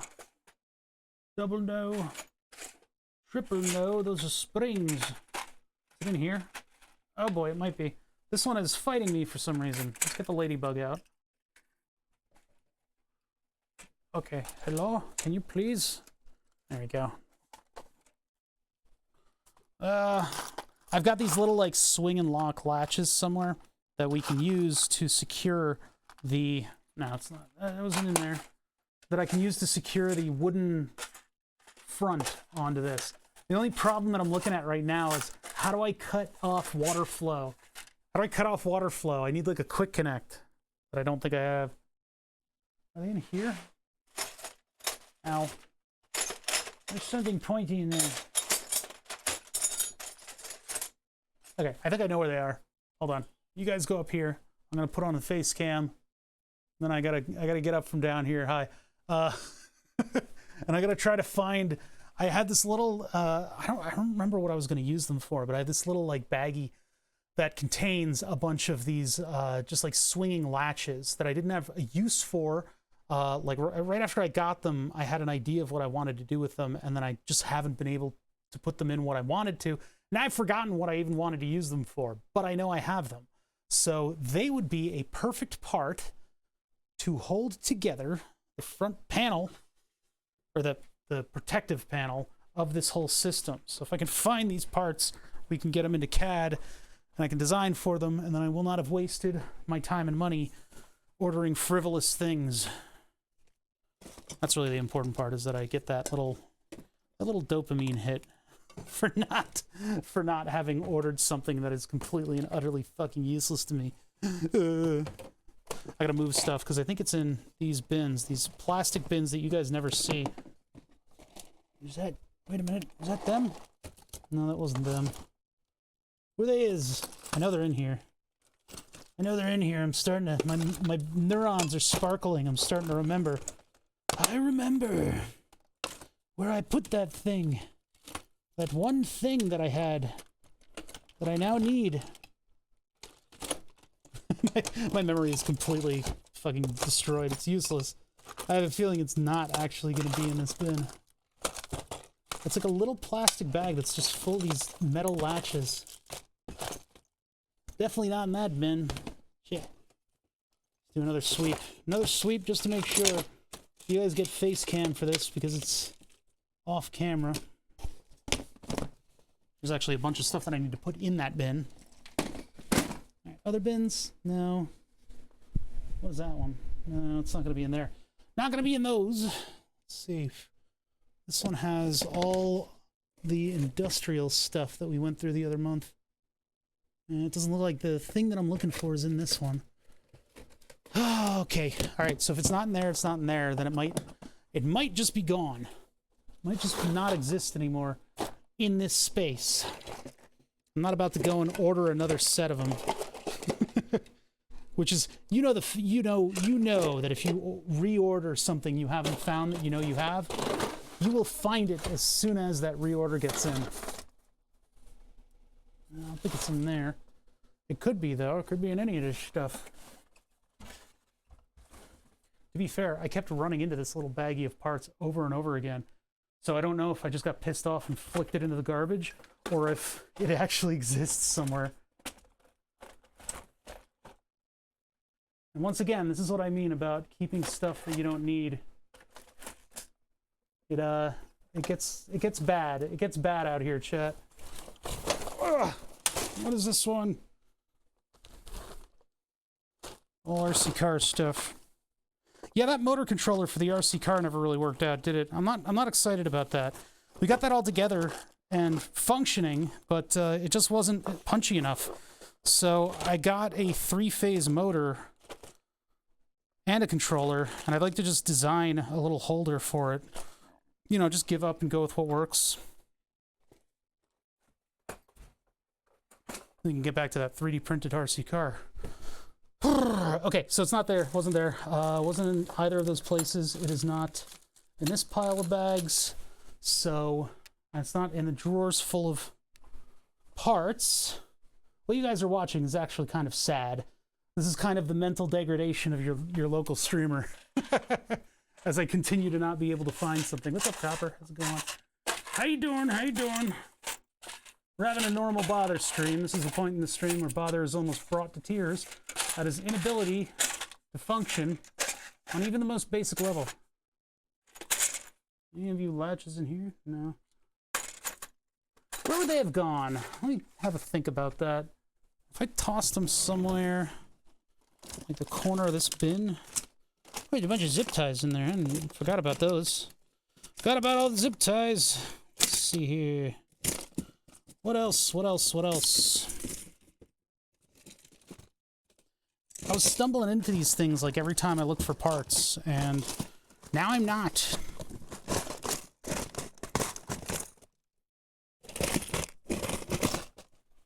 All the way in the corner? No, I'm going through the surface mount parts bin. Not likely. Okay, next. How would I even start to find them over there? I thought they would be in the Maker Beam rail stuff, but they're not. What's that part right there? What is that? What are you? Those are like plugs. Over in this corner, I've got random screws, more randoms. Wait a minute, these might actually work on the thing. What size are these? Hold on. Yeah, you know, it always takes a bit of an effort. I don't know what these are from, but these might actually fit in the, where's the light surface? These might actually fit on the power supply. Let me check real quick.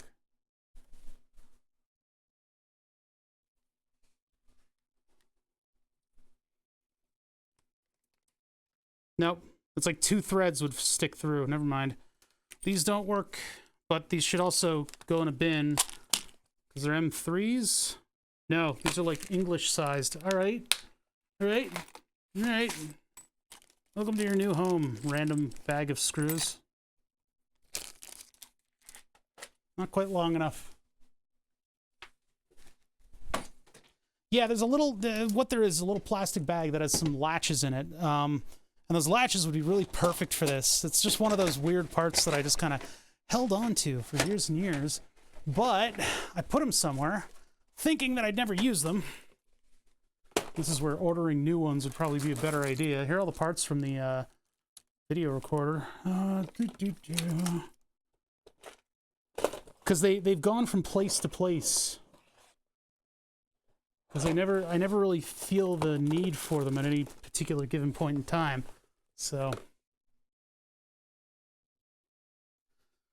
what's the board with such a? This is the power supply. That's a Vicor flat pack power supply. It's an industrial, sort of high quality, super de-duper power unit that I bought off of eBay a long time ago. These sort of get shuffled around the industriosphere. Okay, I don't know where they are. I don't think I'm going to be able to find them. Unless my brain sparkles just right and I come up with... Maybe they're in here. Hold on. Couple last-ditch search efforts. No, and also get rid of this box. Okay, they're not there. Are they in here? Like just in the... Oh, boy. This stuff is, like I said, I need to clean up this corner. This corner is just like double and triple stacked with stuff. Hey, Ducard, how's it going? I'm looking for stuff, and so I'm completely fucking lost in this pile of garbage. Pile of garbage. There's like a little plastic bag that's filled with these little mechanical latches. I'd watch, but it's 4:30. Why are you awake? Stop being awake. I don't know how you do that. I had to go to bed at like 11:30. Because I've been losing sleep on stuff. Let's see. What else? Where else? It's not going to be in the clear bins, I don't think. I'll take a look, but... Take a quick look just in case. Not in there. I got the Night Owl jeans from my dad. I got those too. I've been trying to work away from it, but I definitely understand that between about 2 o'clock and 4 o'clock in the morning, there's about a half hour of time.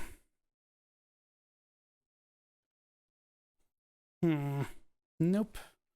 This is an almost useless bin. There's like nothing in here that I really particularly ever need or value, or even want to show on camera. This is a particularly useless bin. I gotta go through this, so I'm putting this one aside.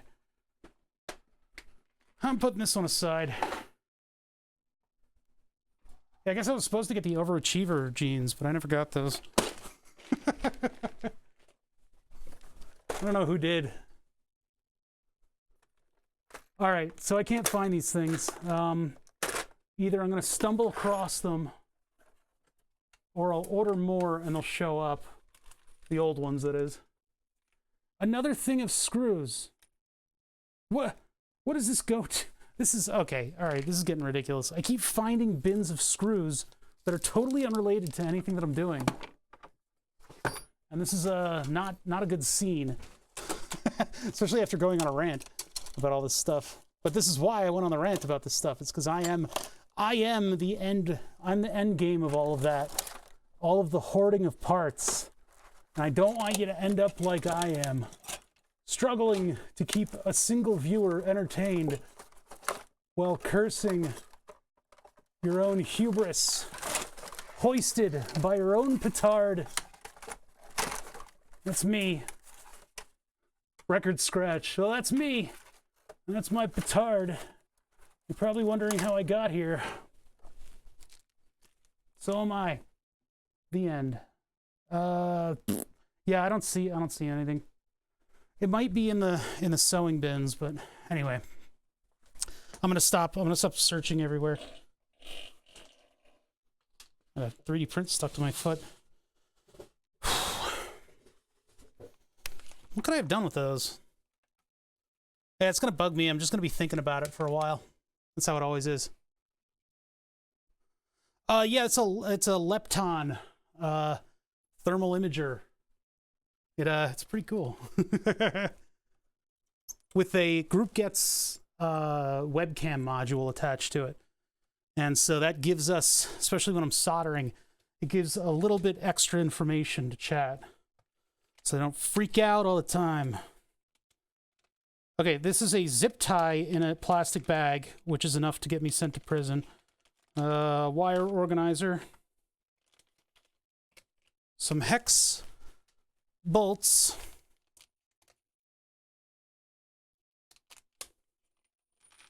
With nuts. Those look like M4s.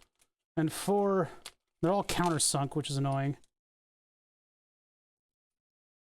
Those will be enough. I mean, they're not great. I don't want countersunk, but these all countersunk? Yeah, they're all countersunk. These holes aren't made for countersinking, so you need to get like a special washer to make it like work perfectly. But if they're hex, oh, I don't think they are. Whatever, it doesn't matter. It doesn't matter. I'll have to get a kit of screws in order to put this together properly. Never mind. This just doesn't work. Like a threaded portion in this? Yeah, there is. Well, it's not metric threaded. All right, these go into a screw bin because I don't know what they were for. I guess I'll find out someday. Just put the security Torx in it. You shut your hole. Order a set of security Torx screws. I'm gonna have to buy screws. There's no, in spite of my ability to continually find extra screws.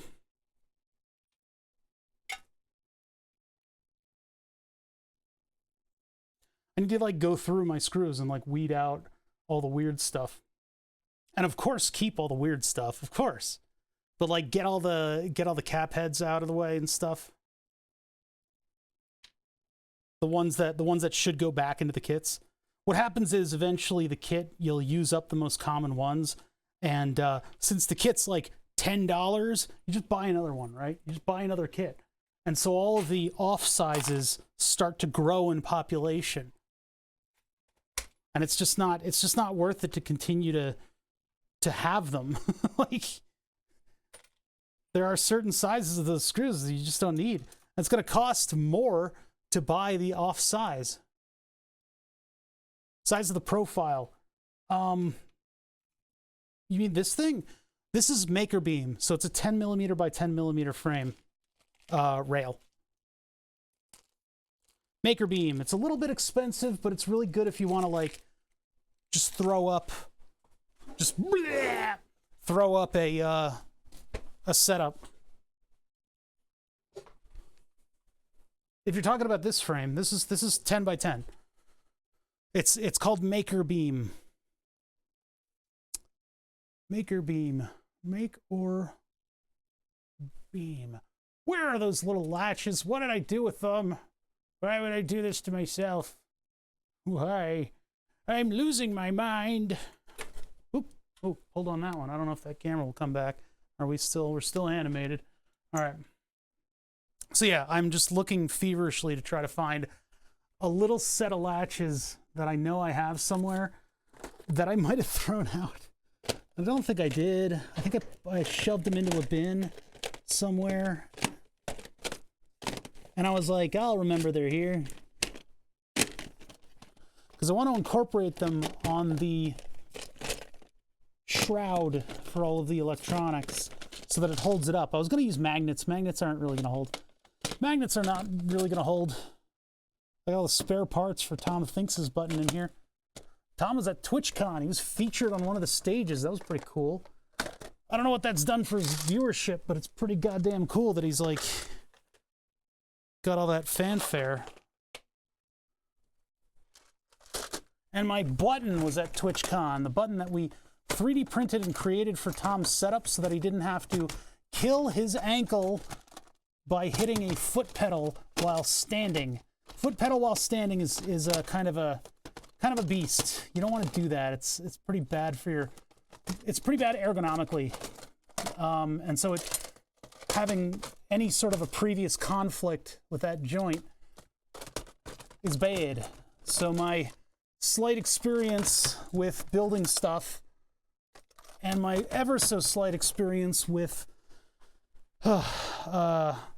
medical stuff, I was able to fab him up 2 prototype buttons that he uses to this day on his setup. He had to do a little bit of modification to it, and I really should have sent him some extra stuff to help him use that.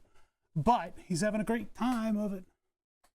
I haven't gotten, he hasn't PM'd me like, I fucking hate you. You'll never work in this town again. So I figure that's a rousing success. And his hand hasn't exploded. So, hey, Code Rush, how's it going? What y'all working on over there in Code Rushville town place? I've been looking through bins. It's been one of those streams. I'm looking for little metal latches that I've had for a long time that I could use to hold up the this wood and glass box onto the electronics. Hacking into Visual Studio to see how the property window looks. It's always good when you have to hack into a super well-known platform. Oh, weird. You guys are doing illegal stuff, huh? Actually, extra legal? I don't know. Yeah, so I would like to be 3D designing right now, but I would also like to have the parts that I'm designing for you can't prove anything in a court of law. Yeah, you got nothing. I don't think it's too illegal. I'm poking fun. All right, I don't need these old 3D prints. I gotta think about where I would have put that bag, because it's funny that I had no use at all for it, and I didn't think I ever would. And then suddenly, I'm like, ooh, I could put it here. But now I have absolutely no clue if I held on to it or not. I still have that shock collar. Oh boy, I gotta hide that. I don't think I'm gonna need that for the dog. It's that Amazon Prime Day had a shock collar, and we kind of took it apart and explored it. You're definitely violating the EULA. Oh, well, the end user license agreements. Those are, how much water do those hold? Yeah, I'm not allowed to do that. And yes, while I am using Twitch not allowing it as an excuse, just to not do it, I am not allowed to promote self-harm in that way. So it is technically against TOS, but while it would be good to get banned that way, because then I would have potential to go viral off of that. That would be a very smart thing for me to do. But then you have to consider the fact that you're encouraging that sort of thing on your channel. And I don't want to do that. I'm not into the kill myself for fame thing, We just don't do that here. So those are the considerations behind that. I will not be doing that. I don't know what happened to this part. It's really bugging me. I'm going to go crazy. I'm going to go insane. Have a mental breakdown. Ugh. Did it make it into this stuff? It might have. It's kind of a Maker Beam thing, right? Very smart marketing if Bother had 11,000 average viewers. That's true. You'd be more guaranteed to come back from a ban if if you had enough viewers. No, that's not theater mode. That's my face cam. Yeah, I was the only one bitching about that earlier. Sorry. You would have heard me complain about it again by now. It's the webcams. The Focusrite 2i2 wasn't outputting audio when I started off. It wasn't outputting my monitor audio. And so I went through the settings and stuff, and then I had to restart OBS. I unplugged the Focusrite and plugged it back in, and now we're having weird tearing issues on just the face cam. Just the face cam, none of the other cams. I don't think they're in here. No, I don't think they're in here. It would be right on top.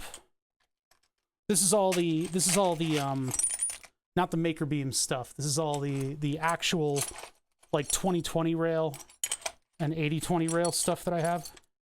I thought there was an off chance that it would be in here. I think I was thinking of the latches as a way to connect and disconnect the pedals from the base plate. What is it's just gonna be a, I think this is for corner cubes that I bought. Take it.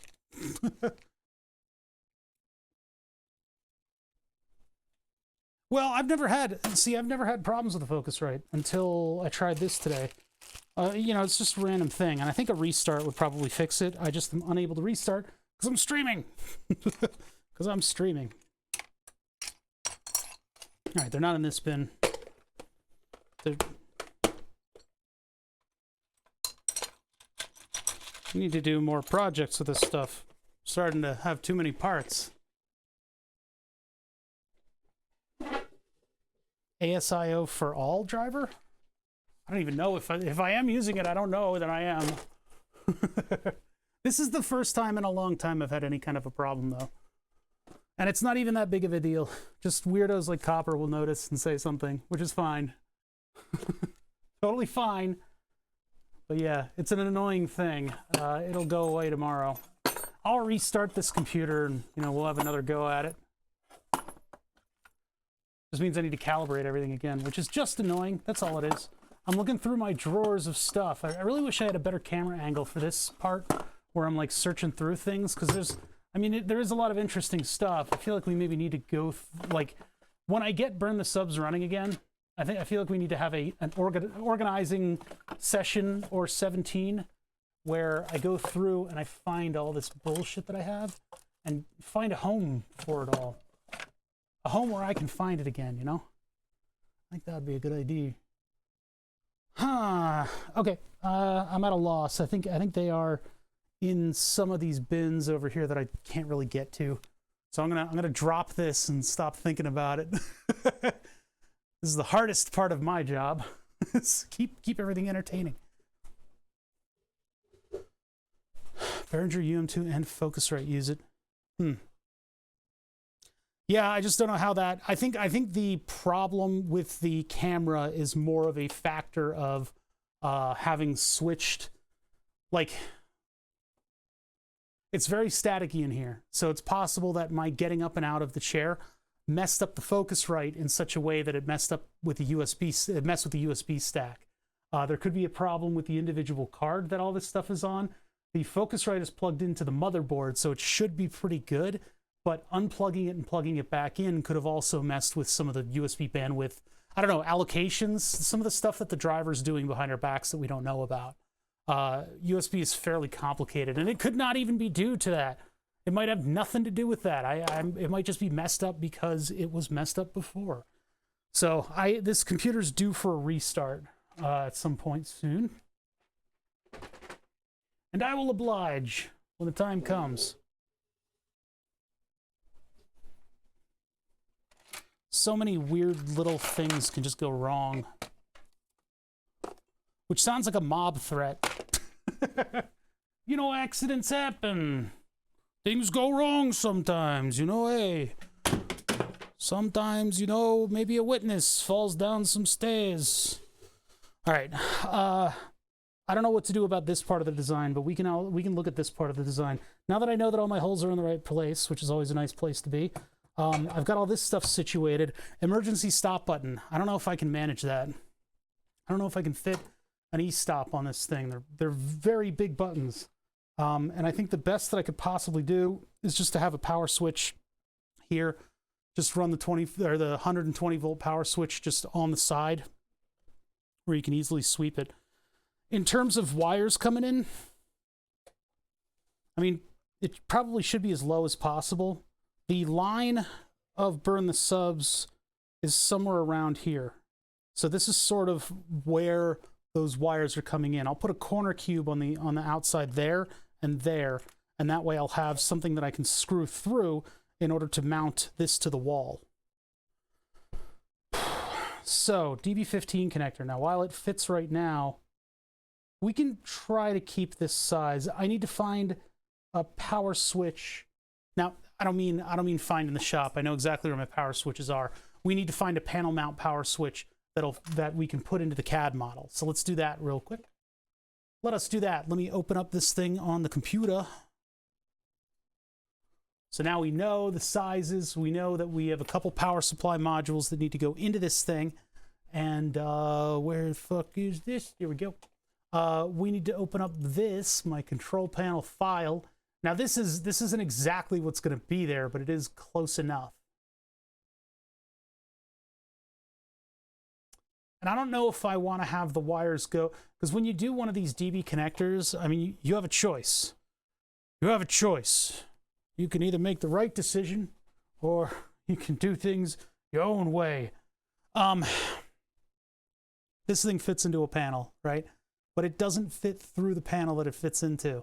So you can pull it out and you can try to maneuver it any which way, but if it just barely accommodates this thing, I can't get it back in. So that means when I have it like this, if I want to do something with all the wiring, I can remove it and I can get to all these solder tabs, but I can't fully free it from this thing. Then again, it's also going to snake around and up and into here. So the prospects of getting into it are pretty slim to begin with anyway. It's just if I decide to change something and I want to get this thing out, I'm probably going to have to desolder all those lines to it. I guess I'm okay with it being on the outside. We'll just plan for that. Have it on the outside. Put it like midway on this thing. So let's make those decisions and let me find a power switch for this thing. Here's our model. This model, I did not do the proper way. This is just a hodgepodge of 3D printed parts that I'm using to kind of fit everything onto these railings. And there was no Victor flat pack. There was no Vicor flat pack that was actually the size of the one that I had. So I figured the holes that I could rely on were the positions of this one, and then I just doubled it up on the other side. YouTube wants you to watch This Old House. Eugh. A fate worse than death. I don't know. I don't know if This Old House is good or bad these days. This Old House. So yeah, there's the DB connector. Those are easy to find. And I started to recolor the plastic piece for this, but it became a bit of a chore. I actually have an idea about that. I might be able to recolor this without too much trouble. Let me go into the file for that one. DB connector. Because I have the educational version of the software, I am able to have a billion files like this. For those of you that are not on the educational software, you might need to have all of your parts in one big parts file. And then you also, well, I think you can archive the parts and then pull them back in. Now, is this going to be one body? Oh, okay. Well, you know what might be easier? Okay, so let's take this body. Let's go to the appearance menu. We'll close this. See, I have the advantage that I get to do stuff like this. I get to have a billion parts in these things. Good, that's still silver. Yeah, This Old House is a staple. It's been around for a long time. You can only have 10 that are editable at the same time. Okay. Yeah, I'm just going to do this for all these. This is going to suck. Look, it has to look okay, all right? I want it to look right. Don't you judge me. Don't you judge me. I don't know how I can, like, apply this easier to tons of different surfaces. Can you... What the fuck? I really don't want to do this for 18 pins.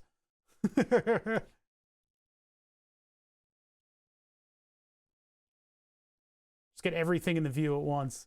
I can't sleep until I do this, all right? Sleep is off the menu. No, I can't do that because these are all different surfaces.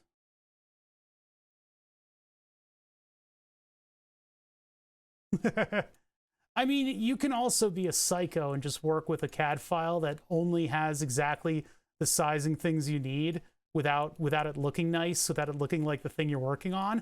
You're not going to be the favorite person for people to take visitors to at their desk and show off what your company is working on, you know? Which has its advantages. It's private, you know? But I can't sleep until I do this. It's just the way I am. It has to look right, chat, or else it's all I'm gonna see. I think I have the AC rocker switch somewhere in my files. I need to go take a look and see if I have that. Technically, this piece right here should be an electronics part, but then it'll be coupled with a circuit board, so not having this one in 3D is probably fine.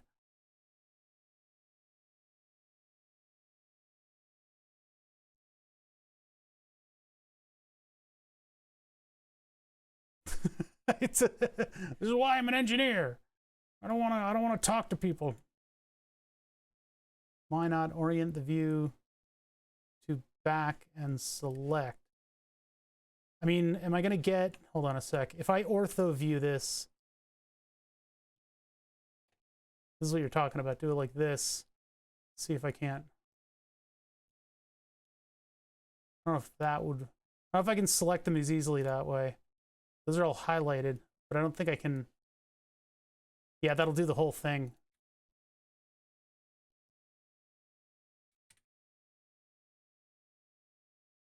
That one did that.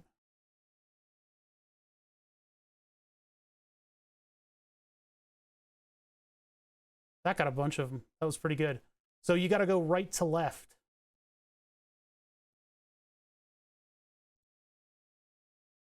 All right, that saves me a bit of time. Okay, wait, you're not doing it. Yeah, that's not selecting the specifics. It's selecting the whole thing sometimes. Gotta be careful about that. See, I missed a couple, but that did help. Are you kidding me? Why? Why?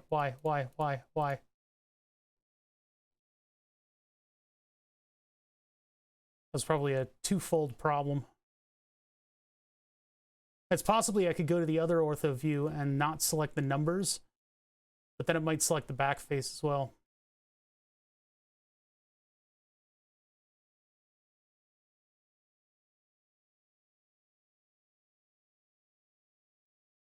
Now that I've started, I have to finish. I have to finish what I started, but I'm afraid I don't have the courage.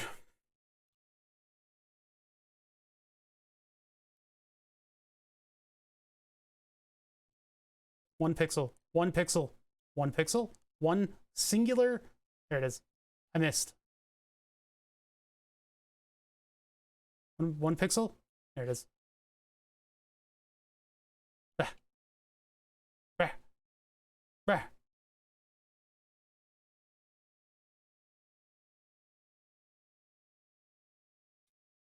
Front view. Da-da-da. Grab this. Go from right to left. Like that. Zoom way the hell in, so there's no questions about what I'm highlighting. Drag. Nope. That's doing it for the... I said keep, and it... Control Z. What the heck? I guess it selected too much. Select and add material with a right click? I've never tried that. No. I could right click and add maybe with that, but... Yeah, because it's Fusion 360, this is more of a drag and drop kind of thing. No. Oh my god.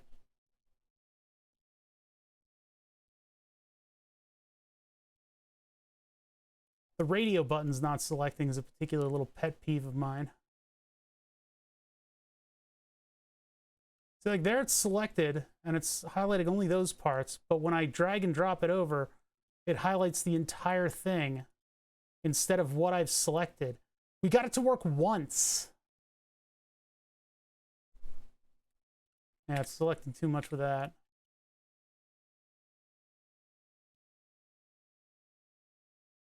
I think maybe this view mode is too close. Maybe that's what it is.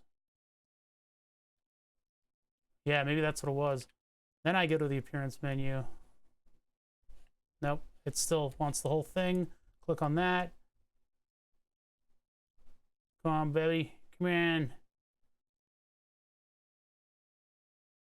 Yeah, it works the way it wants to and no other way.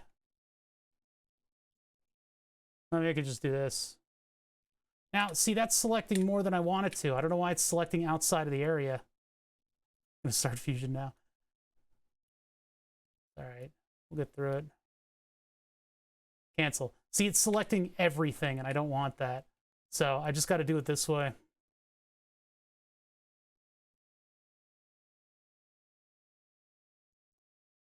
Kidding me? Get in there. It's all about the sort of the area of selection that it allows you to have influence over, basically.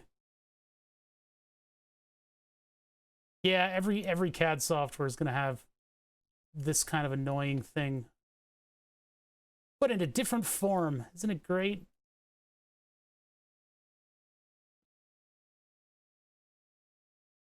Yeah, really? No? Okay. All right. Cool. Cool. Cool. Cool. Cool. How about now? There it is. Jeez. Freaking thing. Freaking thing. I see like blue around that corner and I'm worried.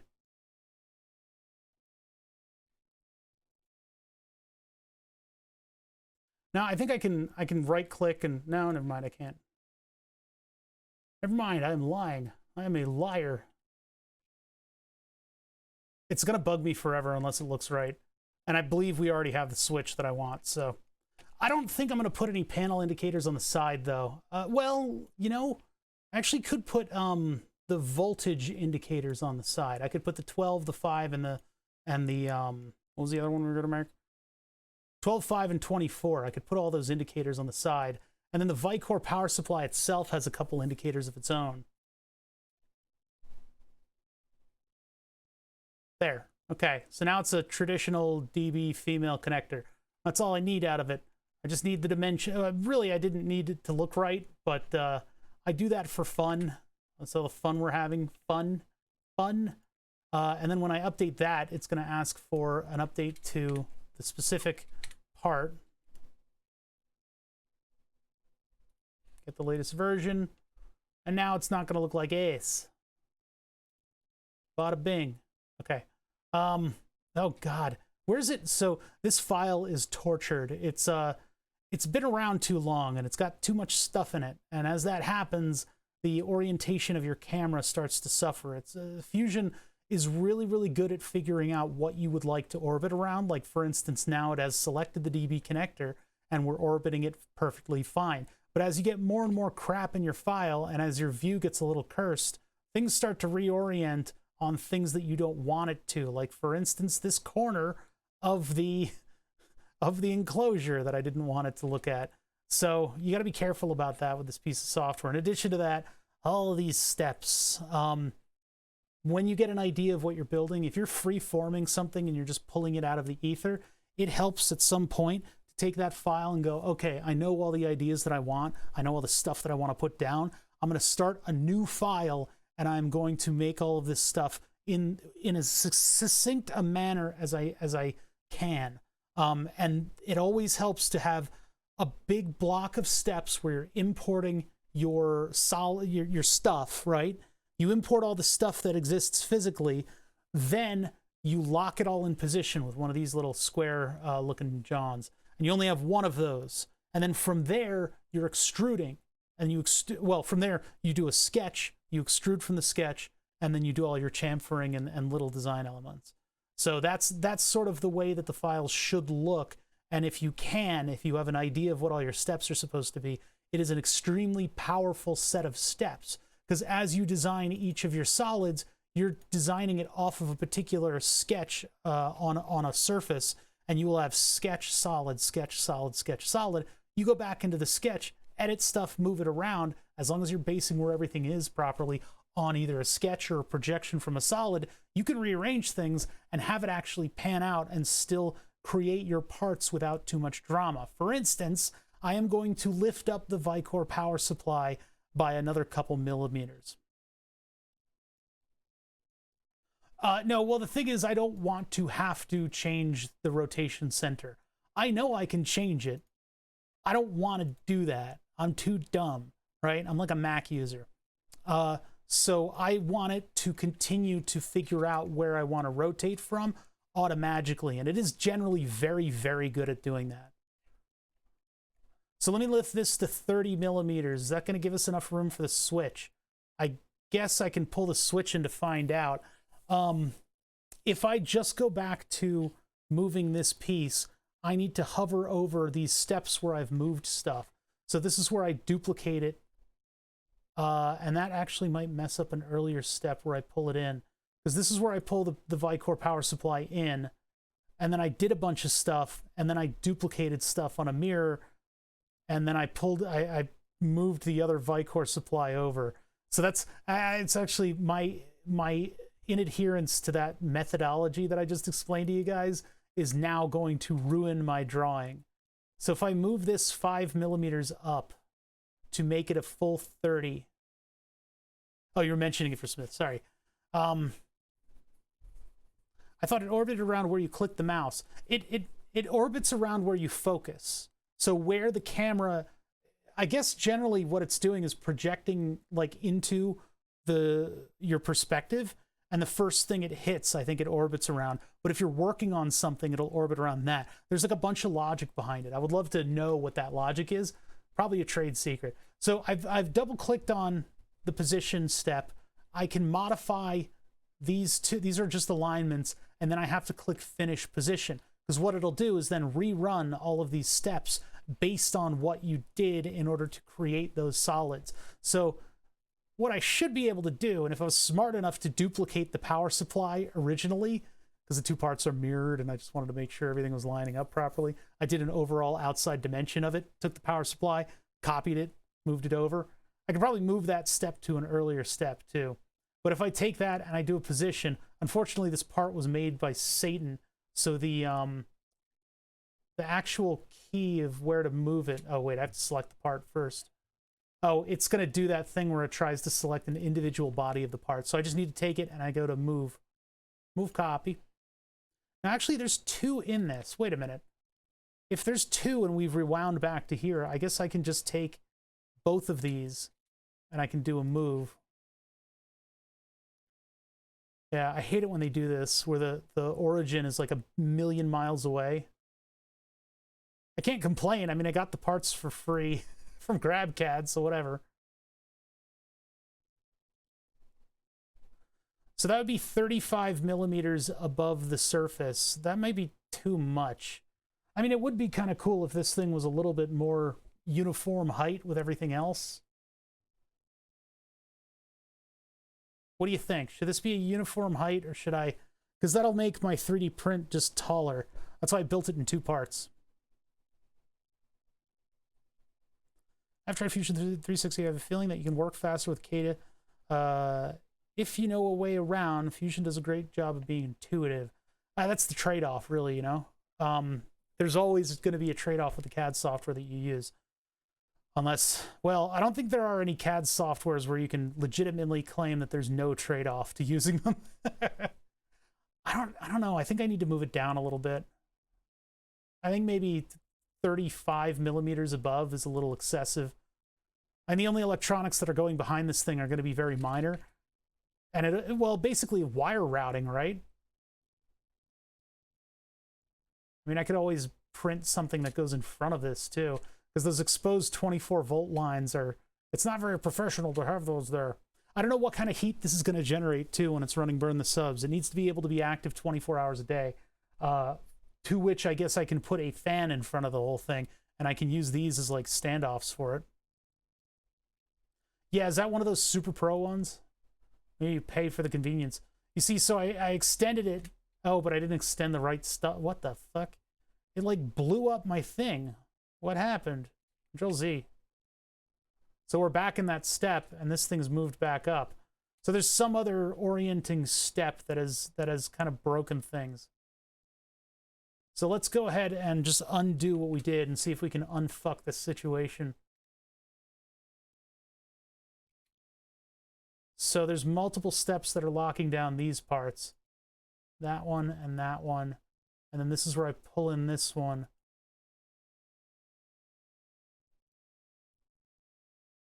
So let's get rid of this one. Goodbye. Extrude number 15. Oh my god.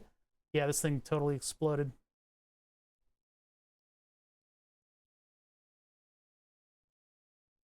We can fix it, because I can go to the position step.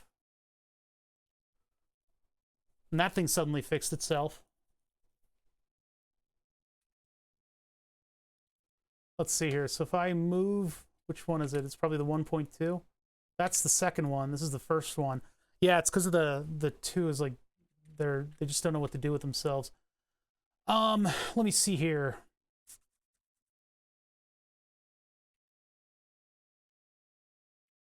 I'm just going to Control Z myself back out of this.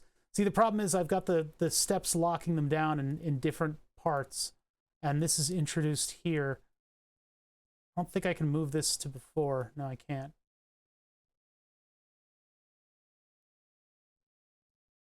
I could do that one after. If I delete this, yeah, that moves all the way out there. So that step was to get this within a dimension. I have to get this thing to match up with the numbers that I measured, which are 125.459. What is the inch, the closest inch? 125.459 an inch. 37? 4.9 inch, so 5 inch in millimeter. 127. So technically this should be 127. And that way the holes will probably work out a little bit better. The problem is I got to do some math now because these are centered. I need to move them out symmetrically to make this into 127. So we've got 125.459. That's got to be 127. Where's my calculator? 125.459. That's 125,000. God damn it. Clear. 125. Oh, this is in Programmer.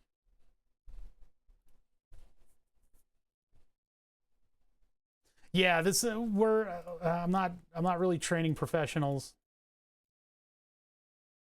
The most advanced tutorial that we have to date is me trying to teach you guys how to lie to AutoCAD to get Fusion 360. I mean, I'm educational. I'm educational. What was it? It was 127. I need 127 minus this number. What am I thinking?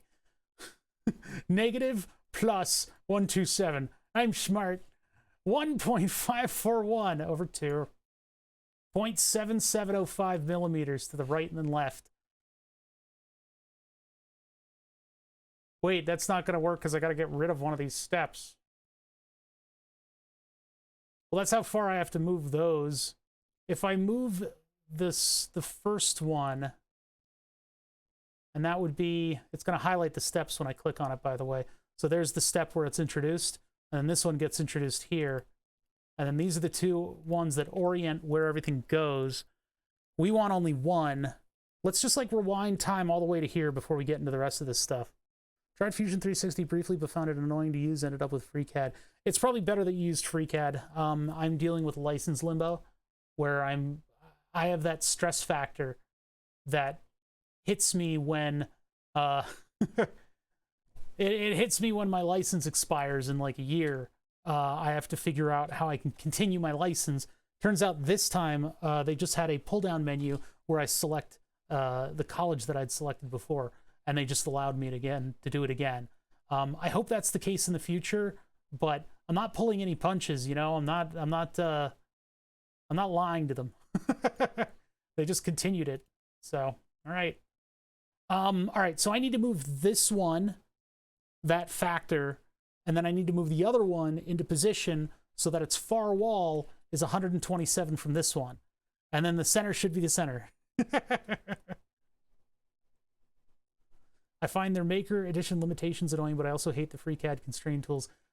Yeah, and I should technically deal with those because I try to work on everybody else's level. I technically am an educator, I guess, but you had to do a workaround even to get the Maker Edition. There's a, like, you can sign up for like a community college CAD program for like $30 and then just fail the course.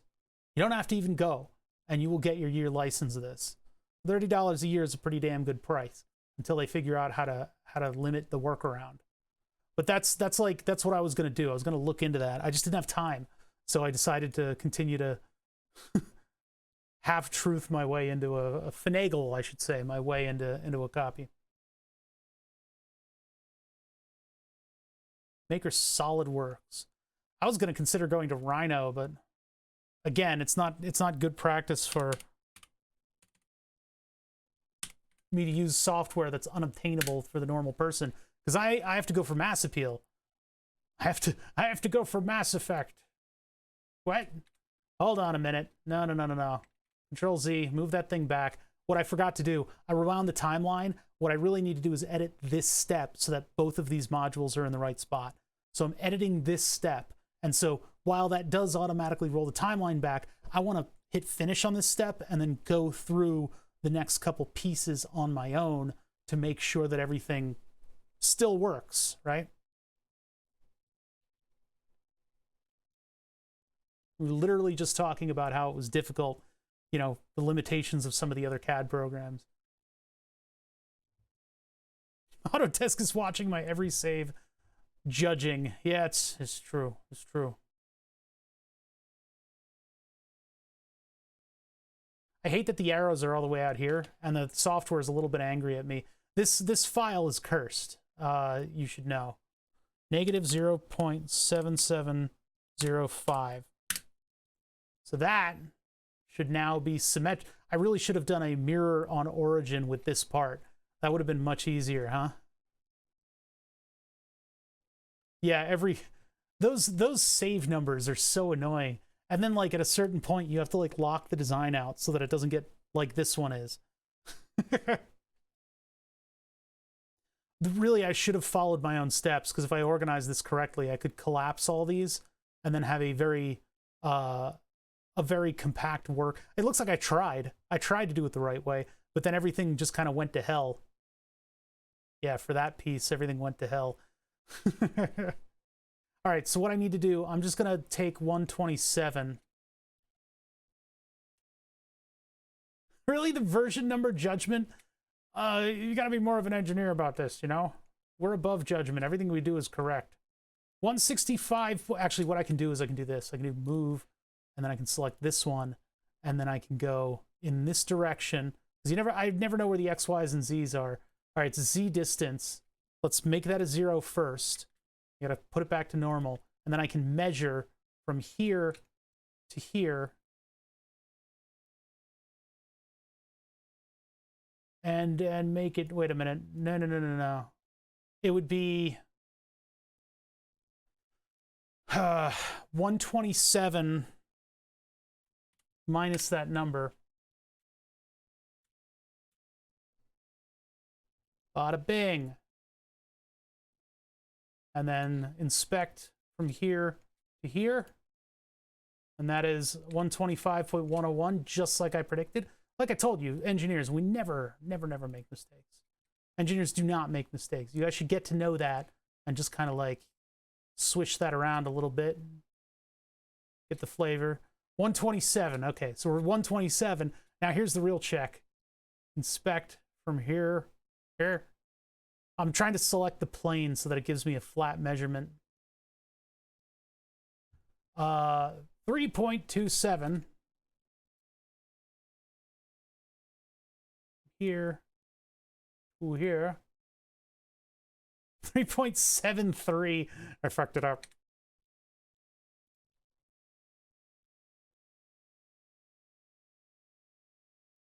3.27 minus 3.27. This is just educational.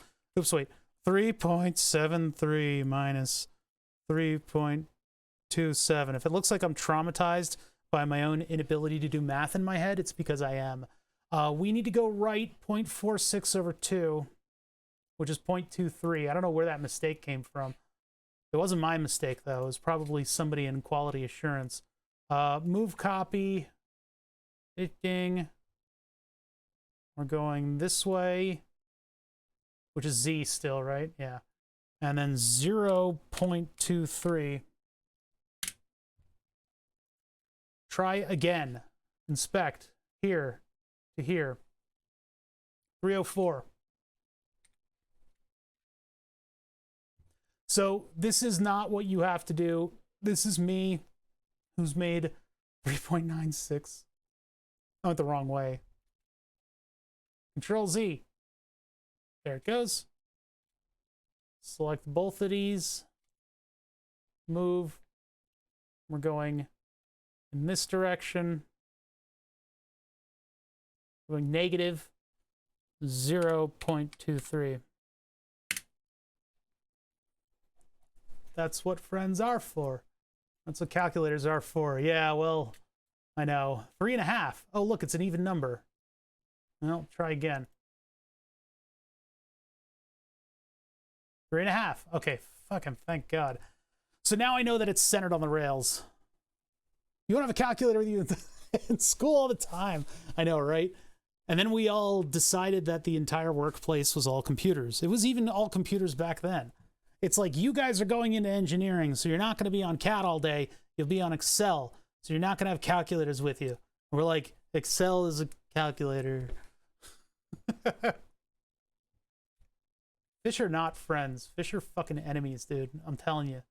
I don't think you've been around fish very much if you think they're friends. All right, anyway, finish position. So now that step is loaded up with our now newly centered pieces. So I'm going to go like that. That will create the sketch, and in the sketch I have a bunch of projections of these holes. So those should dictate where that is, where that is, where that sketch goes, where the holes are oriented, where the chamfers occur that I don't care about anymore. We don't need the chamfers, but that, the mirror image, that's a little lengthening thing that I did. I don't know what that position is all about. What is this one doing? Oh, hell nah. That one should be gone. And then what's this one? That one's the DB connector. So this one should go away, because I don't need it. I don't need it. Oh, wait, that one was for the DB connector. Where's my DB connector? Oh, no, it wasn't. What is that one even doing? What are you doing? Huh, weird. Delete. Okay. Yeah, Excel is one of those programs that's been tortured to do more than I think it ever has any right to do. Okay, so we're back at 15 millimeters. So I need to go back to this step. I need to move both of these up. We're not in there. I didn't double click. Yeah, I think I could move the 1080 to this computer and it would benefit when we're doing this stuff. An Excel programming series on YouTube. We had macros in Microsoft Word that did way more than they should have done. They would do like bad word checkings and like some stuff around the structure of the document that was supposed to be uniform. Why am I not able to edit this step? I think my double click has been kind of messed with. Yeah, I have a friend who works in an environment like that, and he loves Excel, and he really he thinks it can do everything, and I think he's horribly misinformed and confused, and I pity him on a certain level for giving Excel so much credit, because all these places have made it into a piece of software that it's just not supposed to be. It's not supposed to do all the things that people make it do. It just isn't. It just isn't. So we're at 15. I guess I'll put it up another 15. And that'll make us a nice like enclosure area behind this thing where we can stash some stuff. It's a little bit much, but I would like to redesign these four pieces as well. I'll probably have to do that later because I want these to carry a latch and I want them to bolt in from the side. Because if they carry a latch, then we can hold this thing on and it won't fall out and explode. Anyway. So that's it for that position. That shouldn't affect anything else. You see that? It just extended out all of my things. Now I don't have all the stuff installed on this version that I do on the other one. On the other version, I have tools for making like gratings and stuff like that. Got in trouble for writing a macro that after 1,000 words were typed, it would replace and with or. Ooh. Okay, Satan. Good to know. Good to know that people like you are running around in normal society like the rest of us. All right, this is the thing that I have to move. Probably want to make it center. This seems way too tall to me. I feel like I should move it down a little bit. But then again, what else are we doing with this spot? I guess if I need to accommodate a fan. Let's find a fan. I have plenty of fans in my CAD in the computer section. Mosey on over to computers, aisle 5. So we are in computer, and we are looking at fans. I got a bunch of these things in here. 12 by 25. That might be a little large, but let's just give it a shot. The only problem is when you try to delete certain files and you've got a document like this where there's, you know, one thing was tried at one point in time. I don't think this is going to call for this fan. I don't really think we're going to need this much cooling on the power supply. I'm just theory crafting in case we need anything like that. What kind of space would I need in front of it?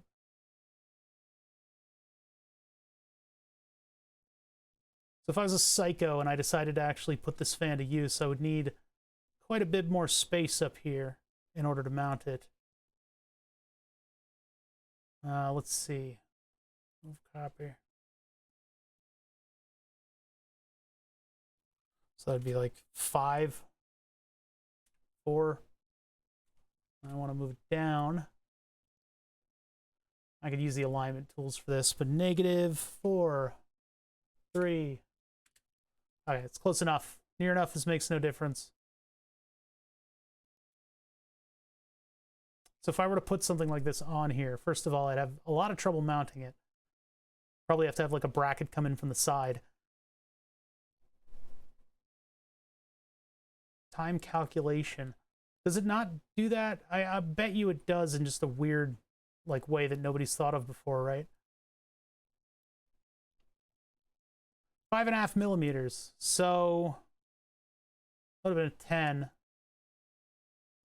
I know, it's the sled, huh? What's annoying is that everything is mounting wider than this thing is. So let's lower that by 5.5 millimeters, and let's not include the fan. Just in case, like if I happen to need a fan, I could put a big giant fan on the whole thing. But I really just don't think it's going to be necessary. What? Oh, we're not at the end. There we go. That, delete. Okay. And then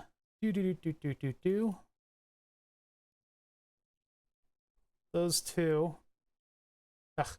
I have to right click and go to edit because no, not delete. Oh, Jesus, Control Z.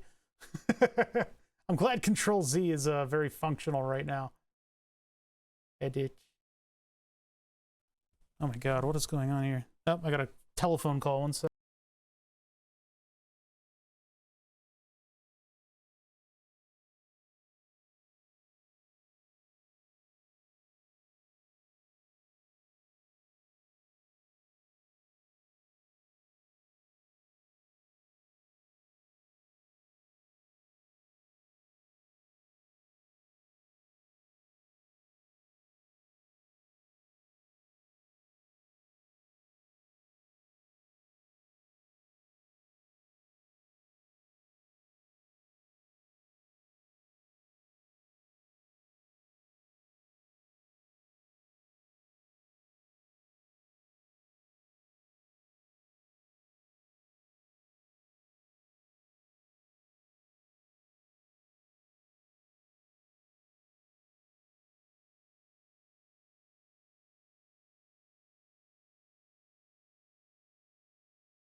Sorry, I have to take doctor's calls.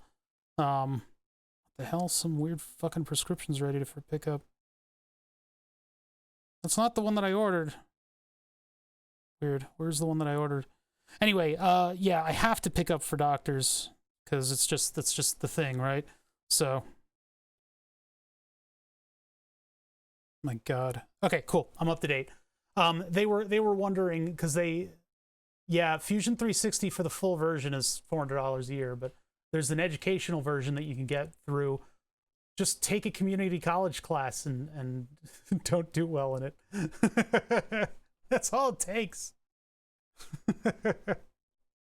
Or you can use the free version, which has a majority of the features. So we want to move this 5.5 down. And I guess as an educational user, it has to be for like personal educational use. And you can argue that in any which way. Negative 5.5. So now if I need to put a fan in there, I've at least got a little bit of room for the fan. I don't think this power supply is going to need a fan, though. That really didn't do much to reduce the giant chasms that I've created here. I'm going to get rid of the chamfers. I'm going to get rid of the chamfers on here. So without, well, at least those chamfers. I'll keep the ones down here.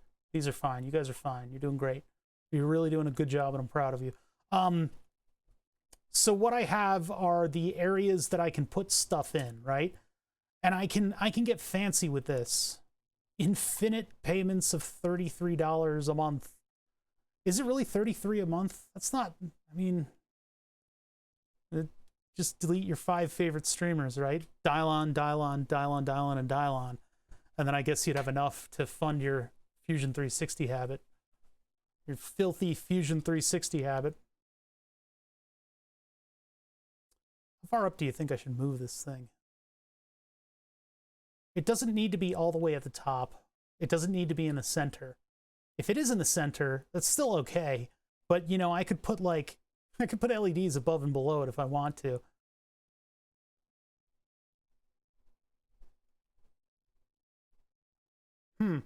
Really? Excel doesn't do that kind of stuff? I didn't know that. I thought it did. I thought at some point I was doing, ooh, look at the, at some point I was doing calculations of that nature with Excel. I thought, I don't know. I don't know, man. You're on your own, man. So let's see here. Oh, I need to get the power switch. Let's see if I still have it somewhere. Computer. I thought it would be in here, but I might have moved it to electronics parts.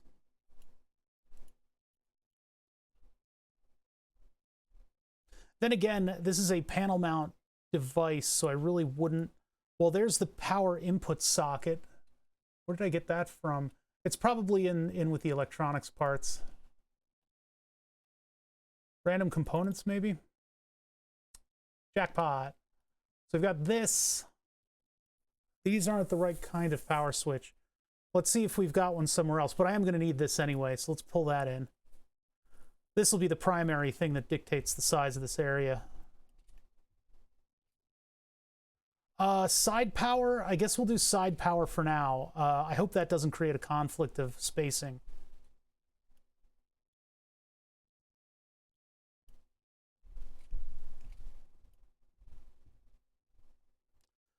What is the orientation of this thing supposed to be? Do we do ground facing inwards or do we ground facing outwards? Usually it's ground facing upwards, so you can't drop like a dinner knife in it and have it short out. We'll do it like that. And then I'll just pull it vaguely into position just to give us a size idea. Yeah, it's going to fit perfectly. That will fit well. Really? Negative 2.5. Negative 3. Negative 4. Not 4. Ah! Close enough. I'll reorient this and get it all in position. Actually, it probably should have been negative 5.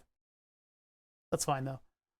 Okay, so that'll go there. In terms of, like, fuse and stuff like that, I don't actually have a fuse for this thing. I mean, we'll have a power switch. I think that's as far as I'm willing to go. I think the Vicor power supply is protected enough. I hope. I really hope. I don't have like transient filters or anything either. We'll just leave it with that. We'll orient these in just a minute. Let's find a power switch for this thing. I don't know if I have one because this didn't incorporate one. Do I have it in here? No, no. Those are electronics parts. Those need to be those need to be moved into electronics parts because they can wreak havoc if I go down to the consumer version of this, not the consumer, the free version of the software. I will have to archive a lot of electronics parts. Actually, the high voltage are in this stuff. But the 24 volts is just gonna like duck right under. Because this will actually turn 120 volts into like 300 volt DC. I mean, I guess what I could do is I could make a cap that goes on the end of this. I could make a cap that goes on the end, but I'm just gonna leave it the way it is. Listen, the previous version of Burn the Subs had this just exposed to the open air, okay? What are you gonna do? I think OSHA's gonna send their goons over here and break my kneecaps. Burn the... No, that's bit stuff. That's the fart box. Brr, let's see. DigiKey parts. Why do I have I guess I had ambitions of putting them all into there. Phone holder, RC cars, thermal webcam, no. The thumb bar, no.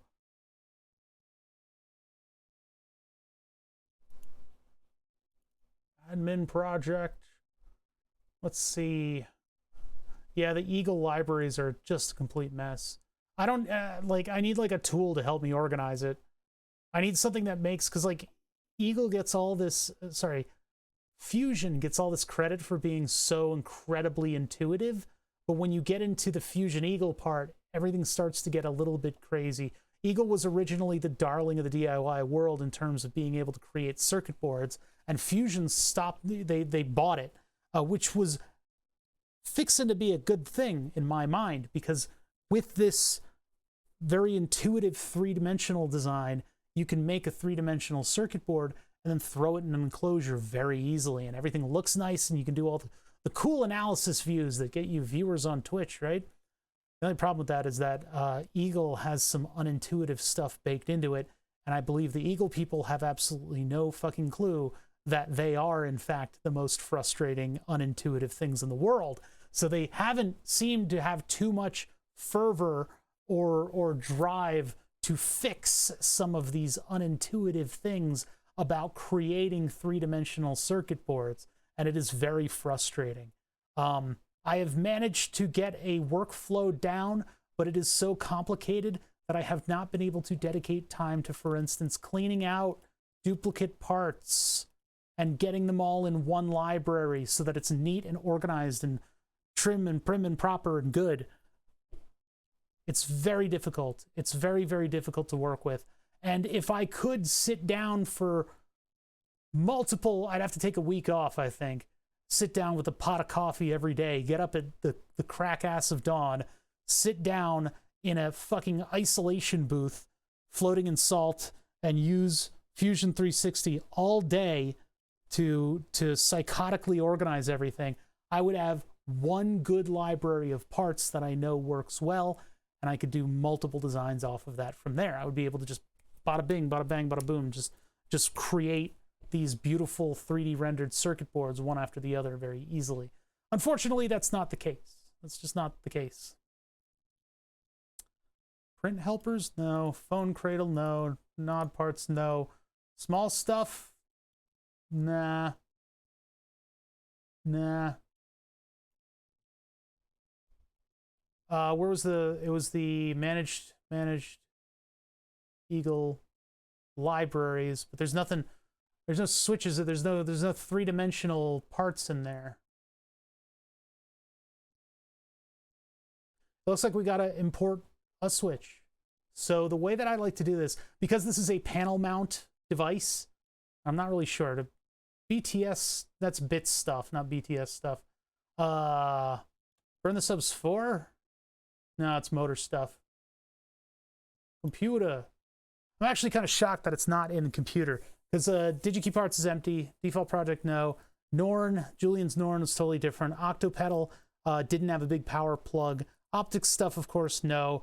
Phantom lav adapter, that's a XLR. Phone holder, nope. I need to revisit that one. RC cars don't have an AC power plug. The webcam, that uses USB-C. And then Thurston thumb bar is totally different. 3D printer, maybe? Nah.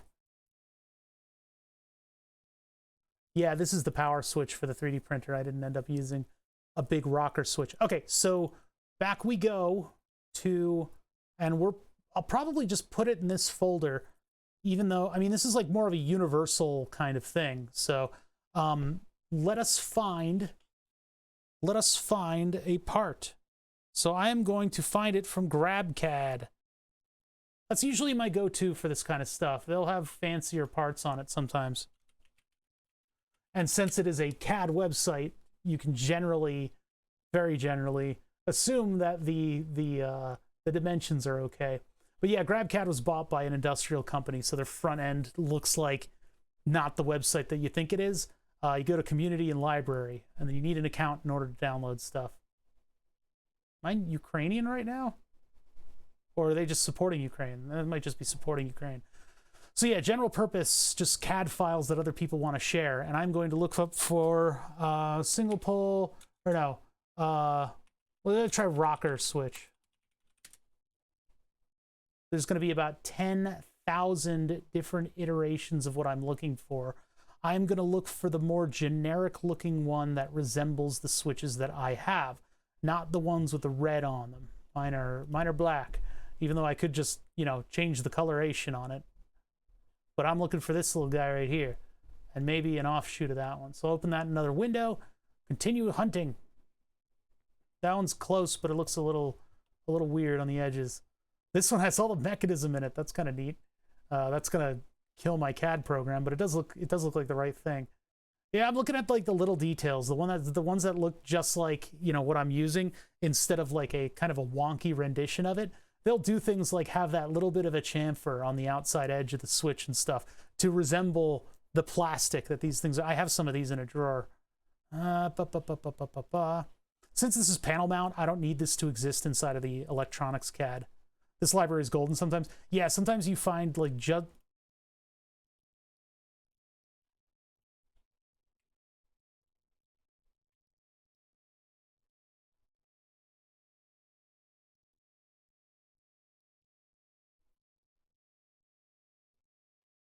sometimes you find just what you're looking for in here. Wait, hold on. Oh, okay, it's not actually. Back to the Future.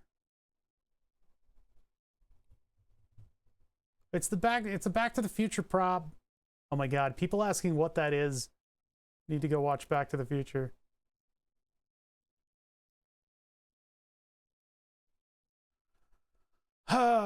I don't know. These are all of middling quality, but they all look just about like what I would need in order to get the size right. This one is too nice. Sometimes in GrabCAD, you'll actually find parts where they've made a very realistic render, but it's not actually dimensionally accurate. You got to be careful of that. This actually does look like a pretty good one. It has a step file. I don't know what x.b is. All right, we'll go with this one then. This one looks like, you know, moderately what I have. What I'm really interested in is the dimensions, right? Hey,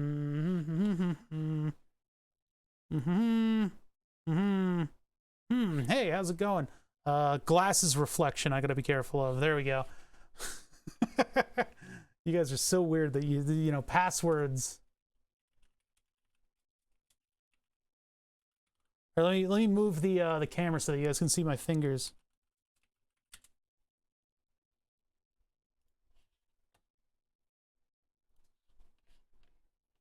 All right, so we got the file, show in folder.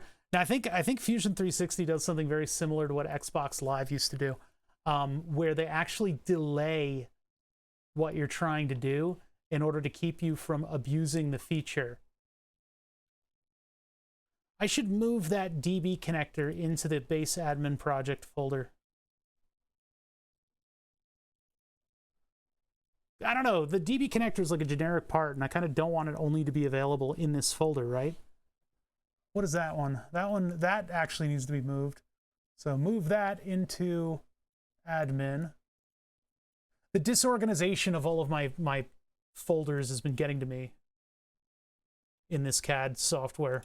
So I'm just going to move these to where they belong, which is with all the electronic stuff.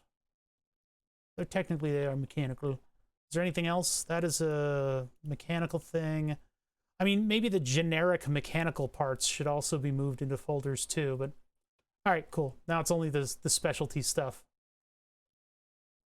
So back over to admin project, and now I'm going to upload what I've downloaded. I don't know, if I do the step file, does it get the coloration, or does it, I don't know what XB is, so we'll just do the step file. Upload. And then it takes forever to upload, but it's only a couple, like, kilobytes, so I don't know what Fusion does to all this stuff. Now, technically, I could probably also get it out of some of the Fusion-like libraries. The DigiKey parts are too muddled. They're too muddled. I don't like them. When you take in, like, a bolt from DigiKey, there are a lot of steps that I think are unnecessary in that bolt in order to get you the right dimensions. So, like, there are ways to get the parts into this, but in my opinion, they're pretty clunky. GrabCAD, if you find a user that you really like and they're creating the part in a way that you approve of, it's worth holding on to their account and, like, watching to see if they've done it. We'll follow your progress closely, young Anakin. I might need to go into the appearance menu on this one. Now, looking good. Actually, this looks great. Let's see, up and down for the switch. Up and down for the switch. So you only have to brush your hand on the side of the enclosure in order to turn this thing off. I think that's probably the way that I want it to be. So, LEDs. That'll be, oh wait, well, I kind of want to move that one more, but we won't. I'm going to leave it there for right now. And I'll have to figure out what the best panel cutout for this thing is. We'll have to project the outer rim here, giggity, and then do like an inset for the whole. So there's that switch. What LEDs do I want to have? What is this? This power supply has a couple different LEDs that I think you can do. There's, oh no, those are sense pins. 1, 2, 3, 4, 5, and 6. Mod dis minus, mod dis plus, AC OK minus, AC OK plus, bus OK.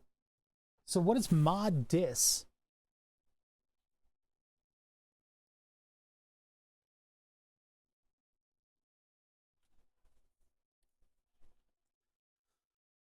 What are you talking about? Do dogs go through the sound barrier? Maybe a sound terrier. Mod this guy. Shut your mouth. I'm busy.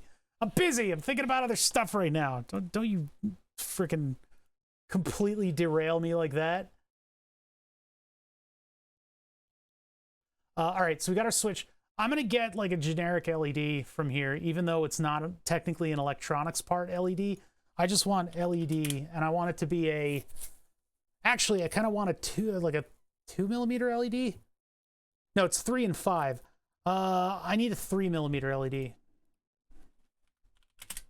Because I got a bunch of cool 3mm LEDs. Das muss Ding! LED bezel! These are kind of neat. These LED bezels are just for dissipating the light so that you can have an indicator dot on things. It's a good idea to use them. I'm not going to. I want just like any old 3mm LED that I can just throw into this. Now, technically I could just throw a 3mm hole onto the thing, and that would be fine. If I want to go the extra mile, I could use these parts. I might just want to use. It's Leica as the Russian dog, by the way. I might just put a hole in the side. But if I want it to be anything more complicated than that and have it actually like, what the hell is going on? And GrabCAD, are you feeling okay? Portable gaming PC. Finally a portable gaming PC. Oh, they built it too. Nice. How low power are your games, dude? What do you play with this thing? I gotta find out. You're worse than Speller. Mini ITX, open everything. There's no graphics card. I guess you gotta use one of those all-featured mini ITXs on this thing, huh? With just like an aluminum backing. I guess you're dumping. Is that a... Okay, it's got a CD drive. Let's get out of here. I'm scared now. There we go. 3mm LED. It's a pretty good looking render. Oh, it looks like shit. I don't want to deal with transparency on this. Because you can do the appearance overrides, and you can do transparency on stuff, but you need to make your own material. And I guess if I made it clear, that would be fine. But then it would only be, it wouldn't look like this, right? It would look like just outlines with absolutely nothing inside, which I guess is okay. I guess is okay. Yeah, let's grab this one. Let's just get this one just because. This one seems pretty. Are you fucking kidding me? All right, hold on. We'll go to Spring Arm. You guys ain't allowed to see. You're not allowed to look. As I point the camera over towards the keyboard. Who makes a website that makes you keep logging in these days? You know, usually they want to keep you logged in for like years. Okay, that downloaded.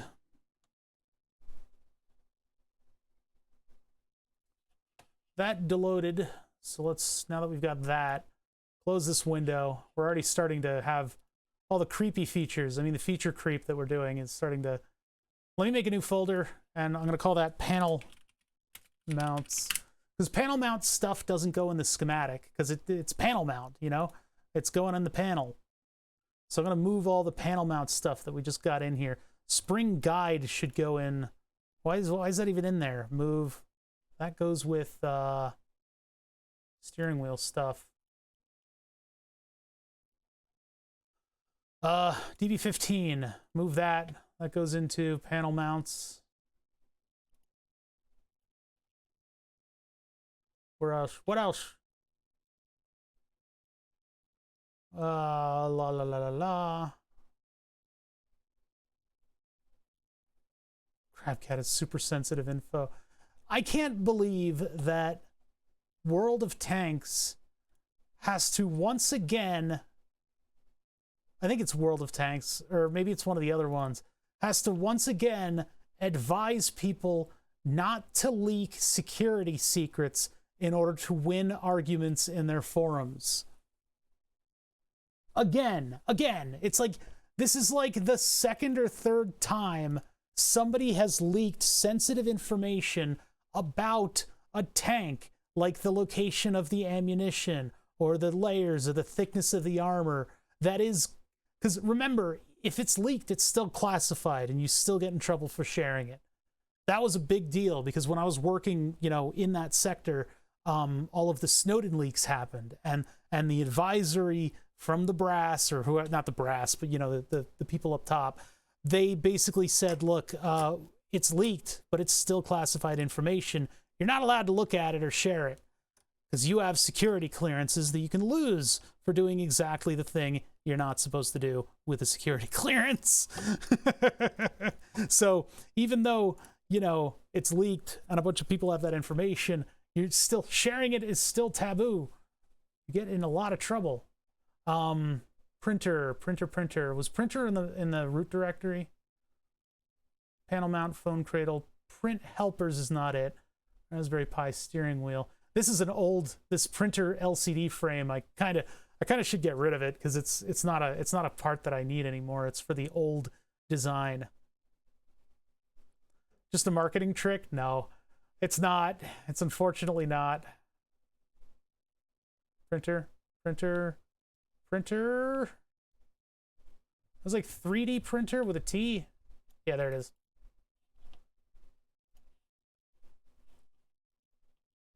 Really? There's helicopter stuff too? I didn't hear about helicopters.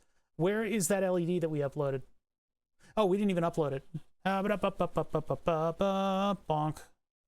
And then we got the rocker switch. I've taken to deleting files once I finish with them. Oops, not rename. just because I don't want to end up with this. Bleh, just a big folder that's full of just junk. I just can't believe it keeps happening, you know? 01, LED 3DM and step. I guess I'm going with the step file. Oh wait, and we put that in panel mount stuff. I'll have to organize everything. It's so disorganized right now. But that'll just help us make the holes for the LEDs to make sure that they poke out the right amount. Service manuals from a helicopter to win an argument over rotation speeds. Oh my god. Yeah. You don't often have the smartest people in the world working these, having access to these files. That's just, God, imagine.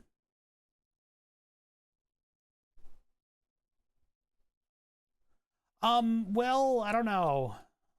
I don't know to what end they would have to comply with something like that. I'm the legal expert. I'm just a friggin' stupid streamer on Twitch, you know? All right, so that's out there. We have one LED. We'll make more if we need them. Oh, that looks like shit. We'll update this file. We'll make it look good. So we'll just put her there. I'm running out of effective space to work because I have all the other windows up. I can't use this full monitor on CAD. And AutoCAD loves to use all the side space you typically have on a monitor, which is smart to do. It's just that because I'm streaming, I'm in a square panel. So I don't have all that space that they seem to assume I have. Let's edit this part and make it look more like an LED. So we'll go into there and we'll double click on that guy. So that needs to be shinier because it's made out of like base steel right now. So appearance menus where we live today. And then in the bodies, I have 3. 1, 2, and 3. The chip is a different body. That's a unique design. Bada bing. Okay. Oh, they actually did change the color for the cup. I wonder, maybe we can just leave this as mild steel. I mean, usually they're a little bit shinier than this. I would probably give it an aluminum, even though if I ever go to render my designs, the materials are going to be all over the place. It's just not going to look right. What are these? Oh, I see. So, oh, weird. I guess that's just how they made some of the features of this thing. All right, so we can just view this. Some of them are open meshes. That's a little odd. Anyway, I want to make this look more like an LED. So we're going to go to plastic. And I guess pretty much transparent. I mean, it would just be transparent. We could color the transparency, but transparent acrylic is just going to make it look like that. It just makes it completely clear. But I guess that's okay, because, I mean, that's kind of what the LEDs are. Let's see what it looks like.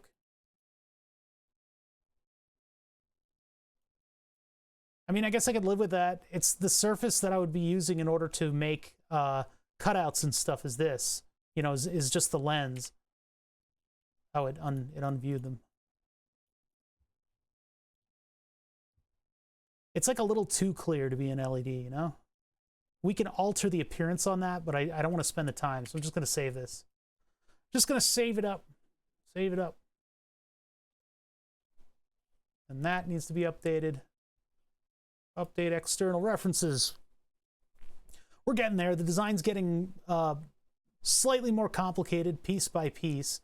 Now, the Vicor flat pack power supply, I need to figure out, because I want to know how many LEDs I want to include on this thing. It would be cool if we had all of those, you know, AC input okay and all that stuff on this panel. I don't really know how to do the embossed text. I guess that's easy enough to, I guess that's easy enough to do, right? We'll do a little embossed text over each LED, and then I'll be able to look at the side panel, and if all those LEDs are good, we're good to go. You see, the user, you guys, when you sub, will be viewing this from this angle too. But LEDs related to the operation of the table will be here. We'll keep power supply stuff here. So power supply stuff will be on the side panel, and then the front panel will be operational stuff, because that's where we have the LCD that's going to tell me what's going on.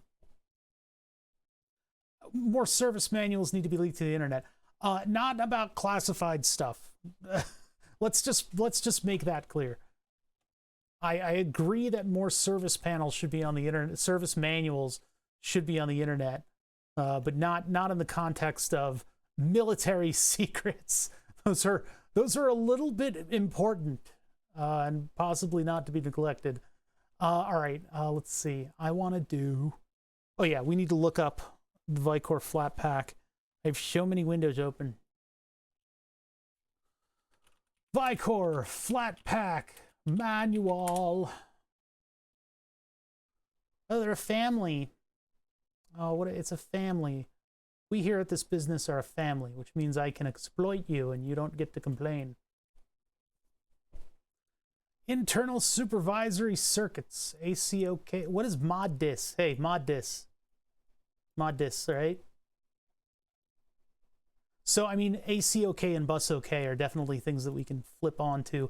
LEDs, I guess, using maybe the 5-volt circuit, we can do that. They're, oh, I see, they're actually pull downs. Okay, but they turn the transistors on their heads because for some reason they ordered them minus to plus.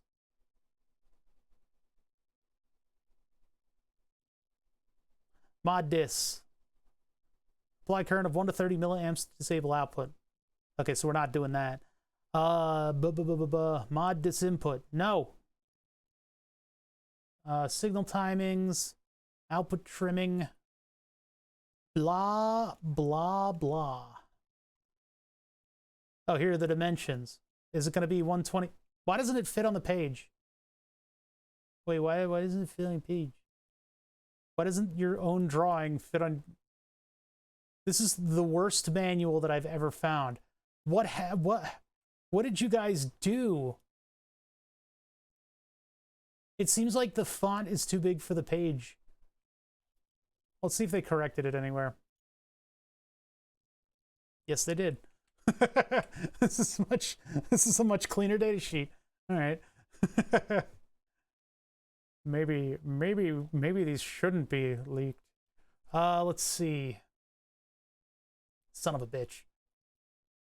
Really? Really? So what are my overall... Oh, it's 126. So my 127 could be... Really? It's 126? Well, plus minus 0.76.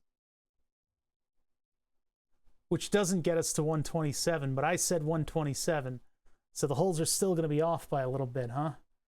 Well, I can fix that after the fact. I fix that later if I need to. Did they purposely have this off the side of the page? I can't imagine they would. But yeah, look at this. Look, it just stops out here. God damn it, Vicor, what are you doing? This is ridiculous. All right, whatever. Input retrofit kit. What the hell? Output. That seems a little dangerous. All right, well, whatever. We know that we can power LEDs off of these things for the OK lines if we do it to, I think, 24 volts DC, right? They say through a battery. Are you sure? That doesn't seem very functional to me. Wait a minute. Yeah, that's a good point. Output's low when OK. External pull up to 70 volts DC. AC OK and bus OK signals are isolated and can have different reference levels. But I don't want them to indicate whether or not things are okay. And if I base it on the output of the device, that means that it has to work for these LEDs to turn on. And if the output of the device doesn't work and AC is not okay, then bus OK will also be off. Oh, do you think it cuts off and wait, is it? It was left and right orientation, wasn't it? I can't. Can I do 2 pages at a time? Yep, you're right. You're absolutely right. It is. It's across pages. Kind of a silly thing to do when you know you can zoom into a PDF, but that's what they're doing. You're right. You're right. You're right. You're right. How do I view them side by side? 2-page view. Well, that's not helpful. That's not, can you put an intentional blank page in, please? Just help me out a little bit here. You bastards. Oh well. Okay. So 2 LEDs in addition to all this, and I'll have to figure out how I want to power those LEDs, because it's a little weird that you know, it's not like I'm gonna put in a 120 volts with a giant resistor onto my LED. Which is, it's annoying because like you need power in order to turn on those LEDs, and I'm not about to put like a freaking battery in this thing. But seeing whether or not the bus is okay and whether or not the AC input is okay, it would be nice. It would be nice. That is a piece of information that we need.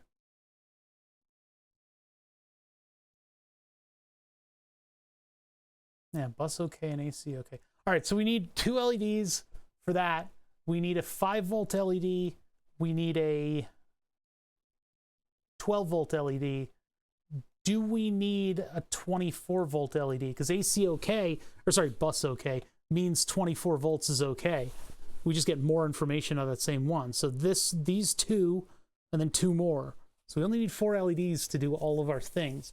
We can label them properly, and I can also sand the front of them in order to get them to look nice. If I really wanted to be crazy, I could do a clear 3D print and have it as an insert that goes in front of the LED, and then that'll dissipate the light out. I've done it on a bunch of stuff before, and it always looks really good. Or I could just have the LED poke out and just do it that way. I think I'm just going to have the LED poke out. So move and copy. We need 4 of these things, although technically we probably should do a sketch with a pattern on it, and then we can use that pattern in order to put the LEDs where they need to go. In fact, that's what I'm going to do. That's what I'm going to do. I'm going to do it that way. The wall. How do I want this to hook up in the wall? I might have a right angle power connector, which would be really nice for us here. I know I need a like an extra special separate, or like a 12-volt battery or one of those CR123s that I can put in there in order to just power the LEDs constantly. That'd be so dumb. Be so dumb. Unless you had it like like in an O-ring situation where it preserves the battery. Have it charge a lithium-ion cell just to add a little bit that can explode on the back of the panel. All right, we need to locate all this stuff. We can do that with a sketch. And locate everything or just the individual components. I think that'll be okay. The right angle power plug that I have, I don't think I have it nearby. Let's see if I can find it. I think I have to go and get it. It's in the other room. All right, let me go get the right angle power plug. I'll just be 1 second. So let me do overlays, BB. I'm gonna mute myself, and then I'm gonna go, of course, get the. You guys know what's going on, right? Yeah.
Yeah, sir.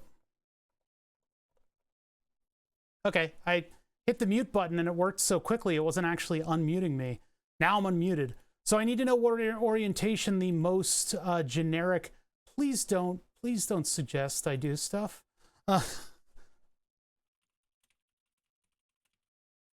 So I need to know what the orientation is so that I get it right. So right or left. This one, left angled, puts ground up top. So I would need a right angled, but I said right angle power plug and I didn't get the right thing. Angled, right angle. Right angle puts it in the orientation that I have it. This one is too many right angles. This is too much. This is trying so hard. But if it is a right angle, I guess that might be actually useful for me. They don't show. They don't show. They don't show. They don't show it. Show it. Show it. Show it. Oh my God, they don't show it. This kind of crap. There we go. This kind of crap pisses me off so much. Okay, so I will be getting a right angled for the left side. And that way the power plug goes downwards, which is good because it gets right out of the way of everything. That means I can move this down a little bit, and I need to avoid this hole right here. Now also, our dimensions are actually out of specification. I need to remove like 0.5 millimeter from this. I can do that just as easily as I did before because we haven't based anything else off of, you know, all these positions and stuff, but I'll wait to do that a little bit. I don't need to do that right away. Or I should do that before I forget. You know what? Do that before I forget. I don't want to forget. Chad, I don't want to forget. Don't let me forget. I forget so many things. I forget. Are you my son? This one, and then we need the vertical dimensions of the double flat pack. And because this thing is split the way that it is, it's so dumb. Stupid PDF. Our vertical space hole to hole is 177.8 millimeter. Wait, 7.3 inches? I don't think that's what It's this one. Yeah, this is the one. 4 point... Okay. Who's doing these numbers? 4.562. 115 point... None of them make sense. 125.98. Plus or minus 0.76. All right, calculator. Calculator. It's like the third instance of calculator that I've got open. 125. Oh, wait, no, hold on.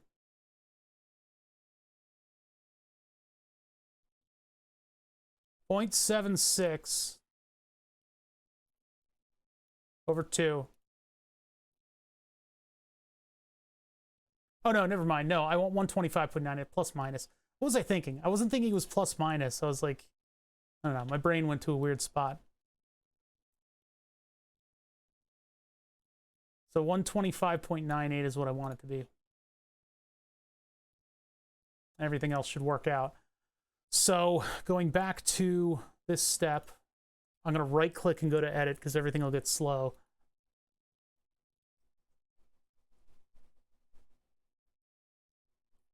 Okay, so go from here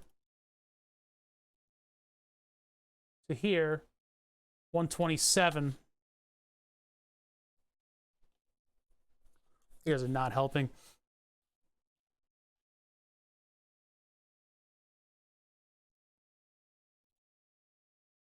.02. So I don't even need to do that, but 0.51. I need to move these in by 0.51.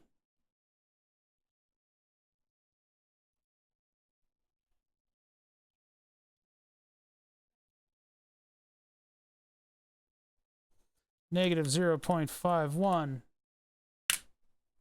And then this one, hit move this way, 0.51. Now we get this completely fucking cursed number that makes absolutely no sense at all, but it's what they decided to manufacture because it's 4.96. So I guess you could, maximum, you could have it be 4.99, which is not 5. 4.99 inches, which is not 5, which would be 127 at its maximum. But instead, we have some cursed rendition, 125.98. They're using commas instead of decimals, even though they're primarily using inches as a measurement. 12598. Okay, so we fixed that, and now I don't need to do that later, even though that's the least boring thing in the world. At least you get to hear your streamer have a mild fucking, just be pissed off, I guess, not anything else. Why is that offset now? Did that push out this dimension? Looks like it might have. Oh, yeah, it did. But the projections should have moved with the rest of this thing. They must not have been connected. So there's something to correct in the sketch. So when I created the sketch on the side, no, on this side, there's a lot of different things in this sketch that are kind of confusing and weird. But if I unview all this stuff, you get to see some of the stuff here. That one is connected to the right projection. This one is not. So this one, see how I can move that? So this needs to be connected right there. And now that'll correct itself when we move the other solids around. Miguel Oz subbed at a tier 1 for 31 months. I don't know what compels you to support me, but I thank you, and I hope I can continue to keep it going. That's my gift, my guarantee to you.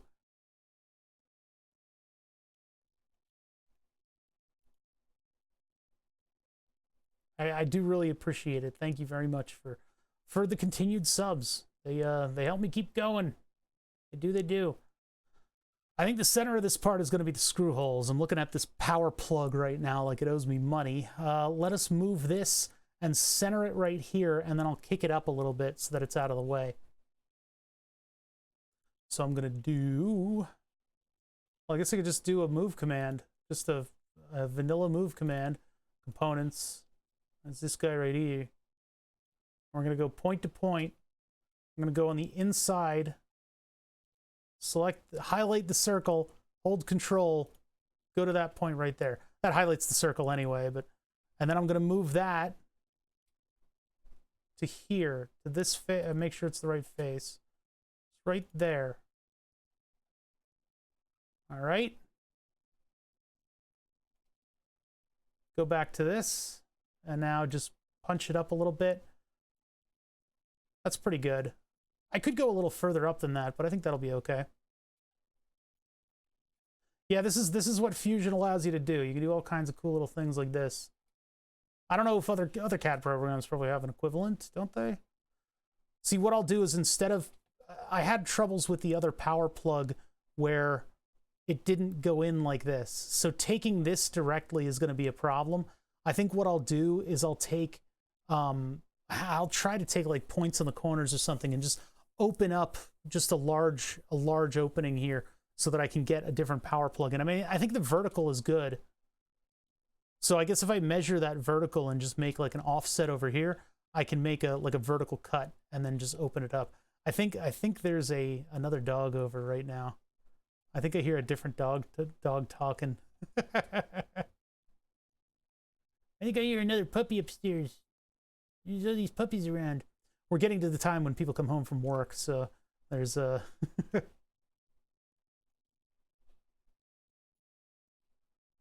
You rambling about it is thanks enough. You bought yourself some bonus points with the puppy. What do you mean? What are you talking about? All right, let's do this.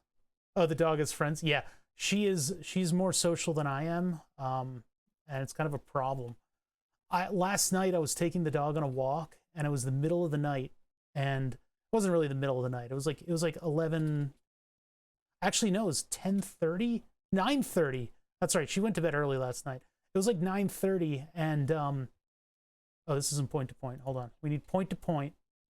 It was like 9:30, and I'm taking this dog for a walk, and not random. I should know whose car it is, but this car, this luxury car, pulls up, and she, I'm trying to get her off the road. We're trying to train her to go off of the road and not be on the road when cars come by. And these people are like, they refer to me by my name, and they're like, how's it going? You know, my name and Willow. And I'm like, hi, I don't know who they are. Like, I don't know what this car is. Who is this? I didn't say that because, you know, it's rude. I'm supposed to know everyone, but I didn't know who this was. They knew my dog. They knew who my dog was. My dog is more social than I am. It's ridiculous. All right, so power switch right there. So that'll be the action area that I go to. Fuse holder. I don't know. I don't know if I have anything to do that with. I could put in a like an MOV or something that'll like overheat in that space. Or I could put maybe like a fuse holder behind this, so if anything serious happens, it'll blow behind here, and then I just have to dig it out. But I think the Vicor flat pack has the right cutoffs that it'll be relatively safe. Did they really? Why are these all different? It's weird. I should probably do the surface, you know, stuff with this. Most of it's black, actually. I think I could just, well, I'm not going to do that. Okay, so that's the power switch. That's the input. The DB connector being all the way up here is a little bit weird because it actually, it has to route funny here. I still have BRB up. Son of a bitch. Sorry, guys. I'm back. I don't know if that was showing the whole time. I apologize. I am back. All right, now that I can put this up here. Yeah, BRB was like over my face, so I didn't really see it. All right, let me get the screws out of the wall. And actually, I need to move the glass piece out of the way because I'll drop that and it'll explode and everybody will be sad. That'll be the end of it. No more streaming.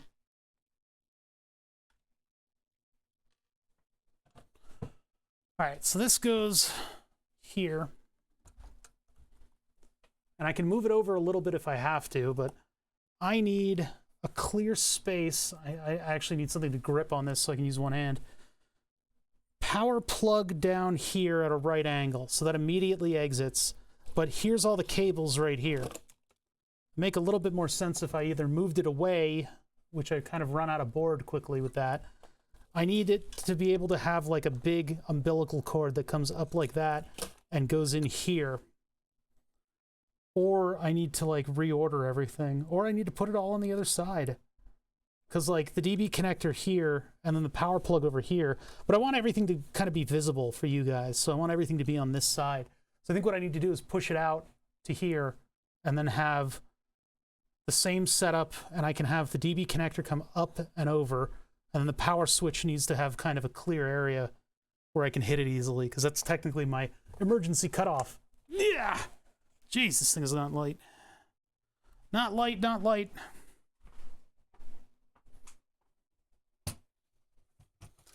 So we'll proceed with what I'm building. As long as we don't get in the way of... Oh, the corner cube is going to be right there.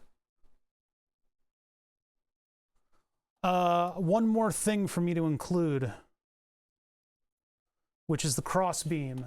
So the cross beam is where the screws are going to be in this thing, but it's only relevant. I mean, these distances I haven't measured completely, so I guess I'll just intuit it. So intuiting it is from the bottom of the power supply. That is why would you do that? Why would you do that to me? Why? I didn't do anything to you. You had to just come in here and do that? I can't believe you. Robert's playing Stalker. God, he's never gonna stop. All right, go for this distance here. When does the RimWorld thing come out?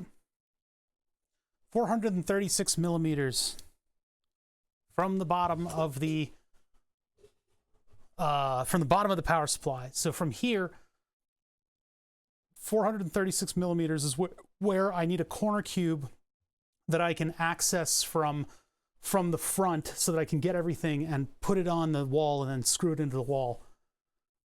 Okay, so that would put us...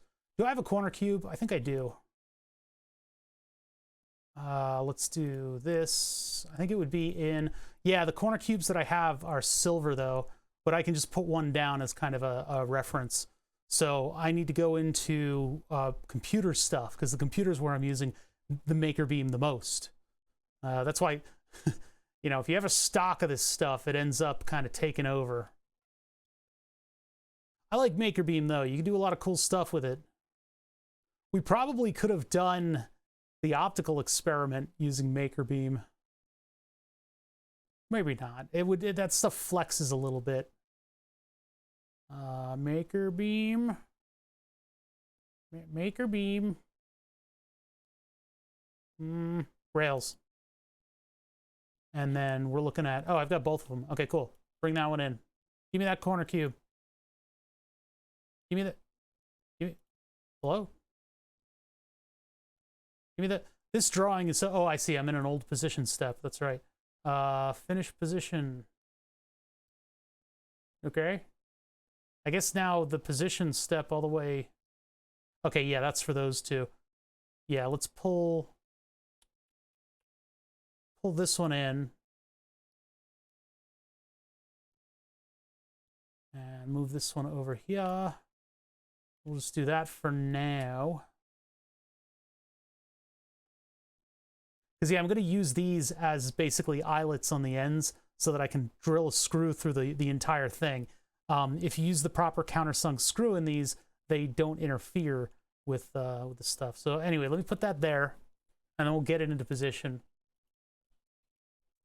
So from... And it's not... This isn't the length of the rails, right? This is just... Wait, this is way too big. This is the wrong type of corner cube. Never mind, get that out of my drawing. That's for a 20mm rail. Corner cube versus maker corner. So I'm just going to pull this one in. We'll just have a silvery one. It doesn't need to be exactly what's there. Where is this thing? Where did I build this thing? Okay, move this thing out. All the way out. And then I'm going to do a point-to-point with it. And the point I'm going to select... Graphics rendering! We're going to go with this circle there. We're going to put that circle. That doesn't look like center. I'm going to try it.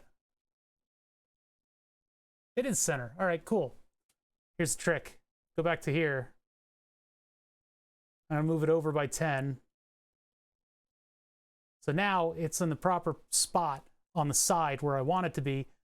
We're going to move it this way, but now that's going to be what axis? Y. So we go with a Y, and I'm going to measure from here to here. And I want that to be 119 point blah. So that's going to be 430. I forgot my measurement. Well, I'm going to measure that again. 43.54. So I want it to be 43.54. So 44 plus that number. And now we can see the first conflict is that I will not be able to screw in the thing if the power supply is right there.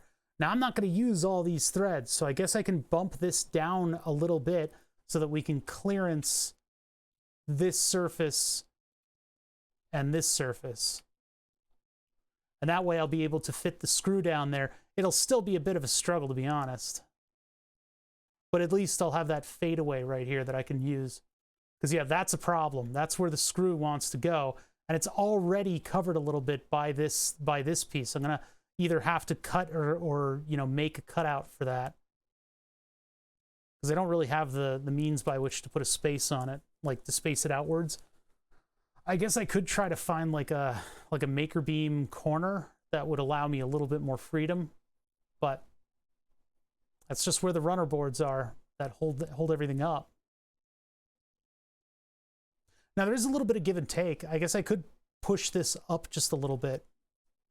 Those runners are like 1.5 inches, 2 inches, I think. Yeah, I think they're 2-inch runners. But I don't know. For now, I can move the power plug down. That's the only problem with doing this, is that now that those are there, hold on, I gotta get out of this step. I can't just go and edit this step, huh? What's the other part that I brought in? Oh, that's the other corner cube that didn't delete. I don't want to undo all those steps, but if I delete it now I can't touch that other corner cube file until I finish, like, do like a big version update on this thing. Ah, that's annoying. There you go. Cool. So I could just drag and drop that. That helps. So I want to move the this thing.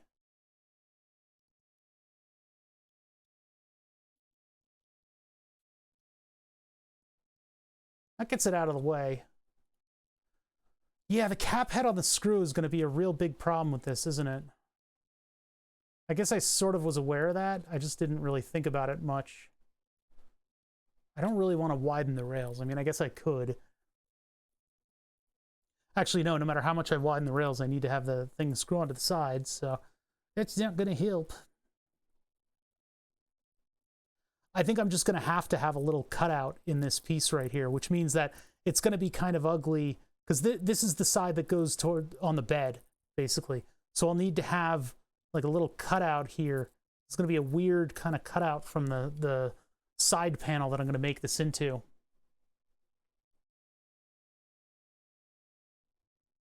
How annoying.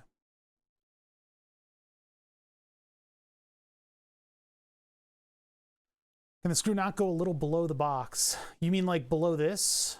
No, because we've added to the length. This isn't, by the way, this is just like a generic, like I doubled up the rails. So this isn't the exact length of these rails.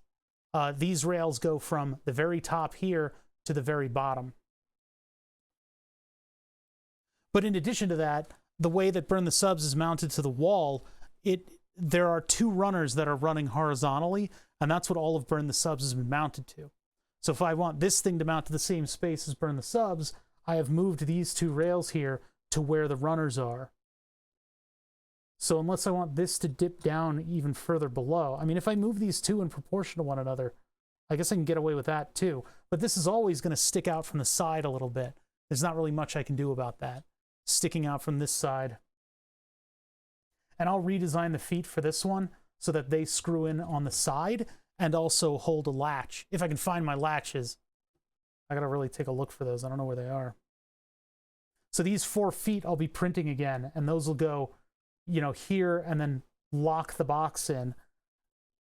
And these are not really negotiable.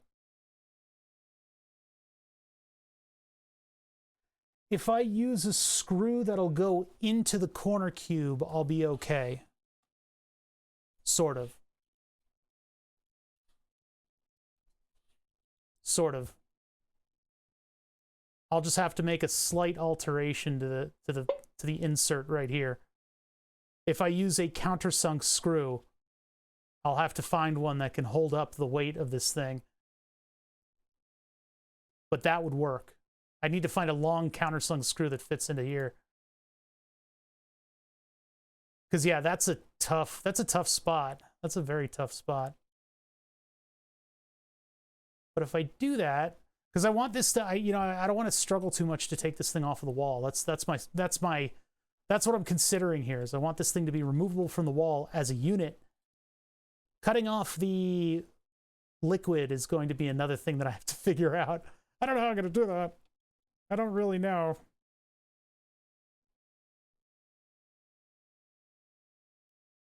All right, well, I mean, that's a good position for those things, and I'll have to work with that in a minute here. Because what I'll do is I'll add like a 2mm panel to this and do the cutouts out of that panel.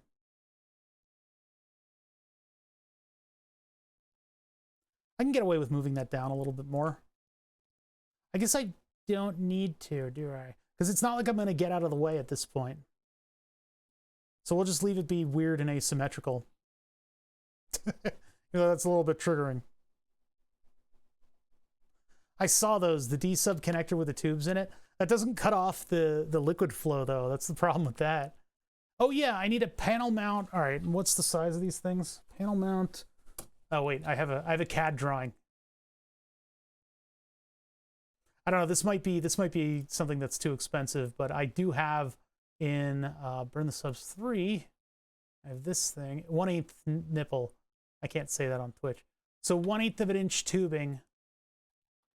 I know there's a lot of like medical tubing stuff, but 1/8 inch cutoff valve. Nah, not quite. 1/8 inch disconnect. Air venturi. What? None of this is correct. Is it really 1/8 of an inch? Let's get inch out of there. No, because this size of tubing is so small. I don't know. It's more of a medical tubing thing. Tube valve. No.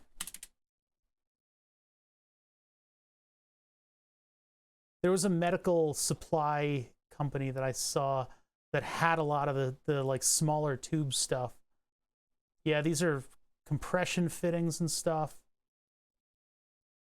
I just need hose barbs. Let's see.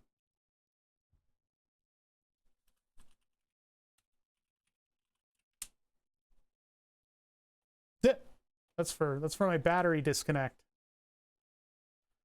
Ugh, okay, keep going. 1/8 of an inch panel mount tube. Actually, no, just 1/8 of an inch tube disconnect. Try a little Google Images here. I don't want it to just connect. I want it to be like these, where it stops flow. But these are expensive. These are expensive and crazy. This is exactly it. $30. Like I was saying. Oh my God. Tube coupling through wall socket. See, this would be perfect if I had a whole set. I don't think so, because usually they're like airlines in aquarium stuff. And you can see Amazon search is dog shit nowadays. Not even anything in the right category. Dog stuff. That's a hell of a harness. All right, anyway. Yeah, we got to start walking her in the harness because she's been pulling on it way too hard. AliExpress, yes. CPC quick disconnect. 1/4 inch barb. So what we want is, I guess, CPC. Colder. Hose barb insert, $15. Quick disconnect. We want through panel, though. Even though I guess I can print my way around it. This is only $20. This is almost what I want, you know? I just want these to be panel mount because that would be cool.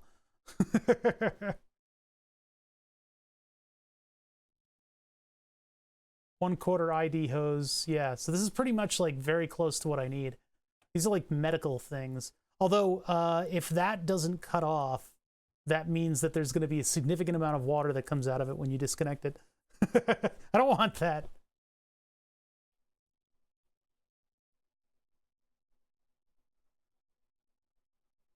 Colder. I don't even know what this product is for. I hate these things. I'm totally addicted to them. For a winemaker? What? Even better by securing your tubing over the barbs. Either 1/2 inch double grip nylon hose clamp. Permanent solution approximately. This must be a totally different size. How big are these? 1/4 inch ID. Quick disconnects for airlines. Is that a thing? If you find something, I'll take a look.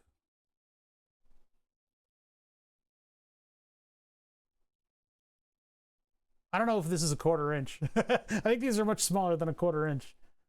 No, maybe they're not. The numbers are right in front of me.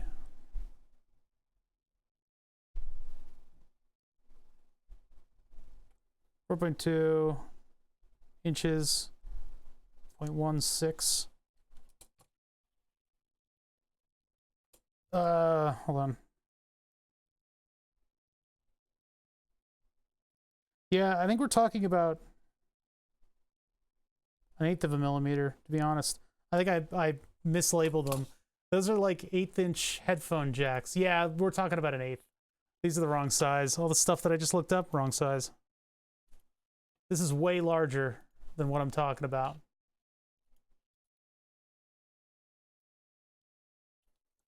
One 1/8 inch. Ah!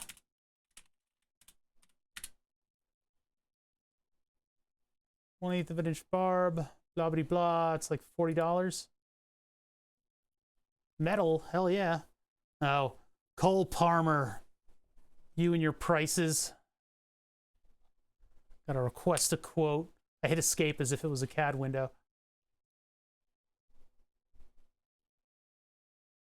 Go to images and see if I can find even the right thing. God, that would be awesome. Metal. RS export, $8.22 with $35 delivery. Oh my God. One fitting, $700. It's true. Oh, MSC Direct. Okay. $11. The freaking search site lied to me. Chrome plated, huh? $22 just to do the inserts, and then what about the other end? Which they don't have. Where's the other end, guys? Oh, $17 each. Are you kidding me? Also that I can have quick disconnects, and quick disconnects are not incredibly necessary for this design. I just don't want to unplug the laser and have everything leak everywhere. And so a valve would be a little bit more appropriate for this. Probably also cheaper.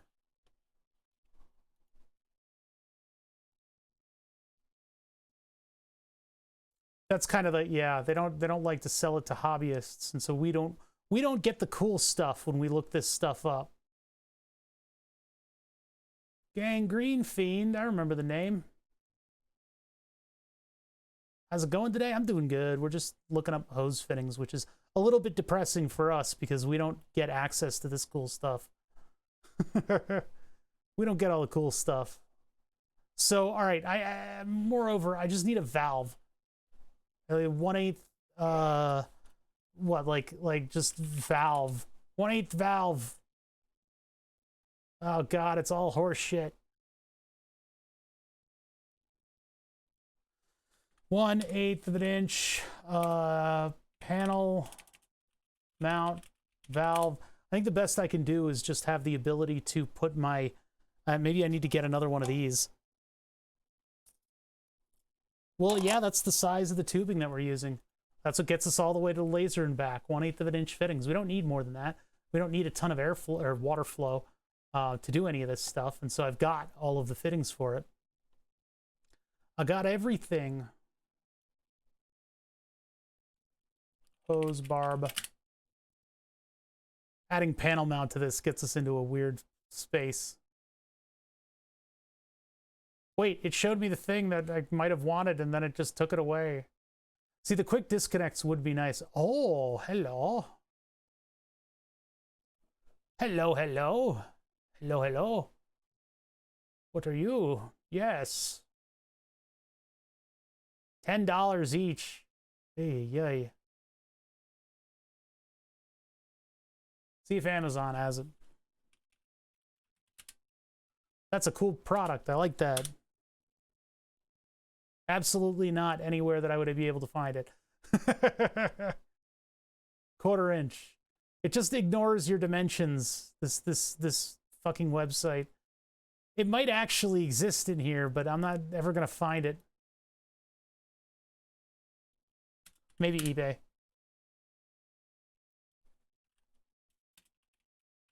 eBay.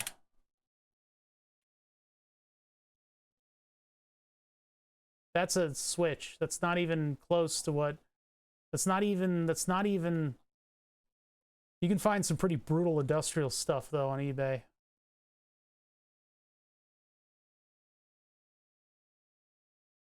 Well, G1/4 is the typical computer size. I don't know how I'd orient two of these things too. I mean, medical supply stuff has all kinds of, see this? $200. 1/8 ID barb, bag of 10 for only $200. I need, to have two of these. And they're accompanying other end plugs. Because what I can do is I can use this cutoff tool and close the laser and then pop out the two things. No, the board filled up and we're trying to upgrade everything. That's where we are with this right now. 1/8 of an inch nominal flow, $34 from MSC. Man, they are expensive. Here's another one, miniature panel mount needle valve nylon from Universal Power Conversion. I don't know how I'd orient these because like having that tube stick up and this way, I'd want it to be this way. And I don't know what that, if that width is compatible with the width of the panel that we have.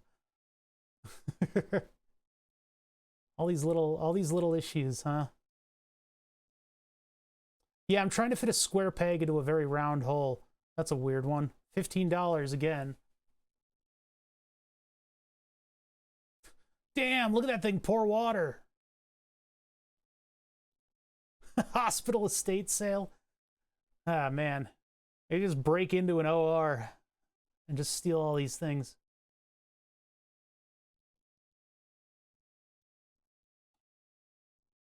Hose barb, nylon check valve, not necessary. I mean, like, these are really, you know, if I got it from AliExpress, I could probably get exactly what I need. It's just I don't want to wait for AliExpress. Similar products.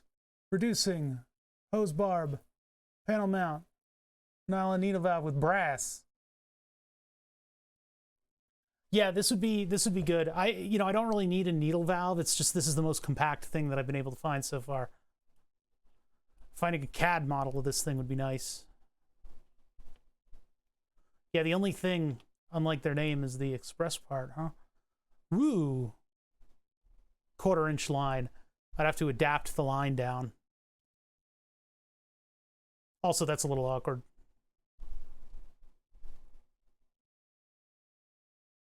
Why were you Googling that?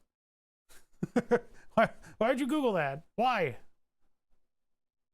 Yeah, they can't be copper because it costs too much. We really shouldn't be making pennies at this point. It's not necessary at all. When was the last time you used a penny? I haven't used one in fucking years. I haven't touched a penny in ages. Yes, all those counterfeit pennies, huh? I feel like quietly phasing those out is probably the best bet. That's a weird one. That's for high pressure. That's what I need, a windshield washer nozzle. Yeah, this is a tough one to find. I don't know if I'm going to find it on Amazon. Like a 1/4 or an 1/8 inch, sorry. 1/8 inch, 1/8 barb. Well, just 1/8 inch barb. I just see what's available.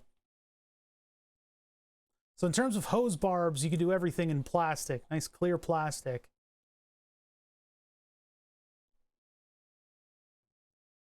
But when I put valve into there, all of the results go away. We just stop getting stuff. You can do all kinds of stuff with your 1/8 of an inch. I mean, I could go to a 1/4 inch disconnect, but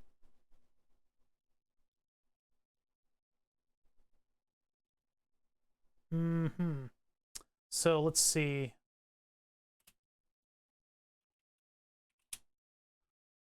Technically, check valve. I don't think that's gonna work. Well, I mean, maybe it would. No, don't humor that. Don't humor that. So there's shut off tube valve in quick coupling, 1/8 of an inch, but no panel mount on it. That's 16 bucks. I could do 16 bucks. I'm really not allowed to order more stuff for this project. This project is kind of like, you know, like I really shouldn't order more things for it. But if I you know, I really need to solve this problem before we move on, because this is the water that flows all the way out and back from the laser.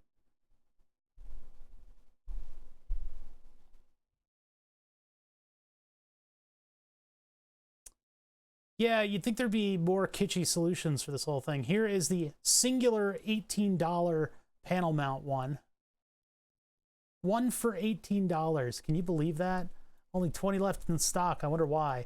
I don't really see a lot of people running out to buy those, but it is the only choice so far in terms of Amazon. Now, I could always branch out, look at AliExpress or whatever. But what is that panel mount listing? That is colder. Let's just take the part number.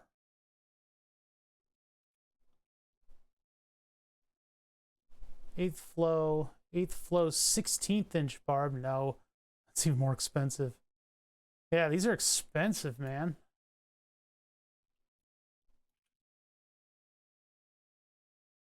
Are you fucking kidding me? It's more expensive. It's more expensive.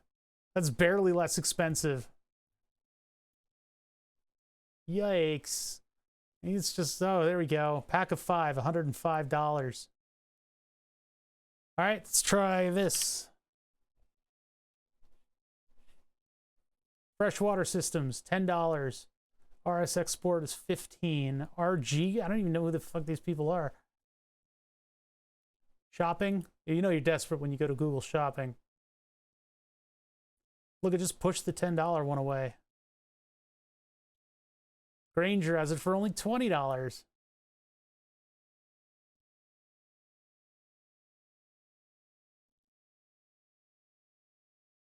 $11, I guess I could do.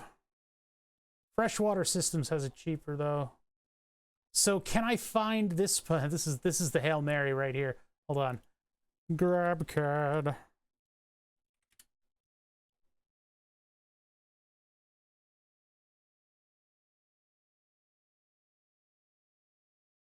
Oh no, not upload. No. Yeah, CPC. What else? Panel mount shut off. I'm gonna get tons of stuff. I mean, maybe the original company that created it has a CAD model.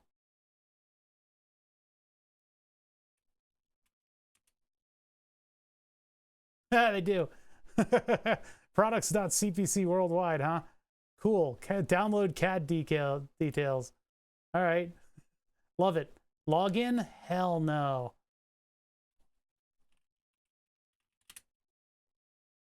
Really? Is that gone? Did we lose that website?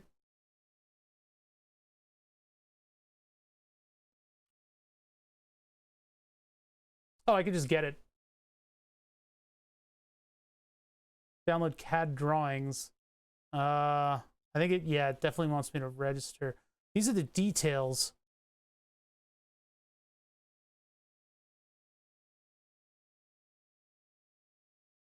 Yeah, I want the CAD model. I don't know if that's what CAD details, CAD drawings. I can get in 3D with this. So does that mean I can't exactly right click and save this, can I? Let's see here.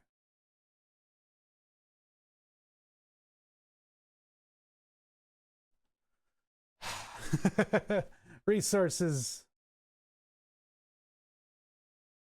I have a feeling they're going to want me to log in and then I can download the model.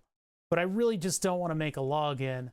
Can you do like PDF to step file?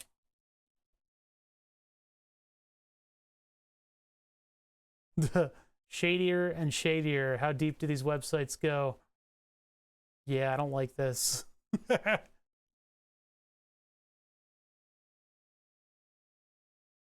Quora.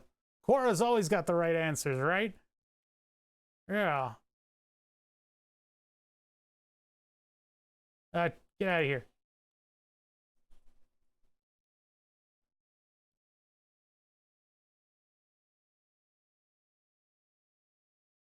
Yeah, I don't feel like doing that with all the details that it has.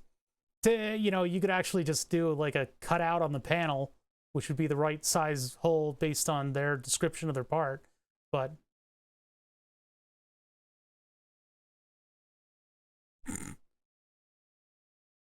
oh my god. Ugh, Quora.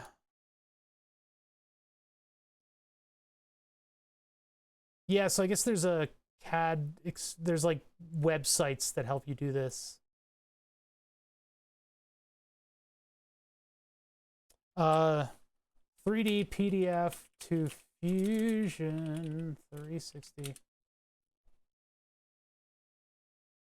All online. Everybody wants you to use their server. Everything's been, or their service. Everything's been monetized.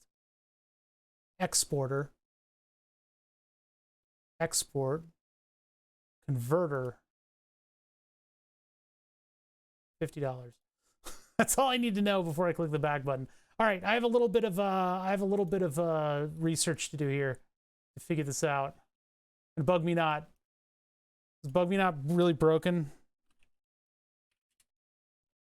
No, different. Yes, this is broken. Damn it. Okay. Bug Me Not appears to be broken. I want this file. I want this with the dimensions in there so that I can take this into my drawing and do the appropriate panel cutout and just make sure everything has proper clearances, because I think this would be kind of cool to have, especially given that I want this thing to be able to be removed from the wall and put back up. So I will have to get to a little bit of ordering in order to get the parts. This, I don't trust this one. Is this one going to be all plastic? That one's only $10 and it is panel mount, but I don't know if I trust it. Oh my god. Oh, it's $30. I would have loved for it to be metal. They're pretty badass looking in metal. But we can't have everything. Can't have everything. It's going to have to be gross nylon sticking out of the side of my enclosure with a weird, probably eventually rusty button on the top of it. And it's probably for like drinks dispensing and stuff. But anyway, I mean, this is fine. Look, the difference between these two is you get a metal nut or not. What the hell?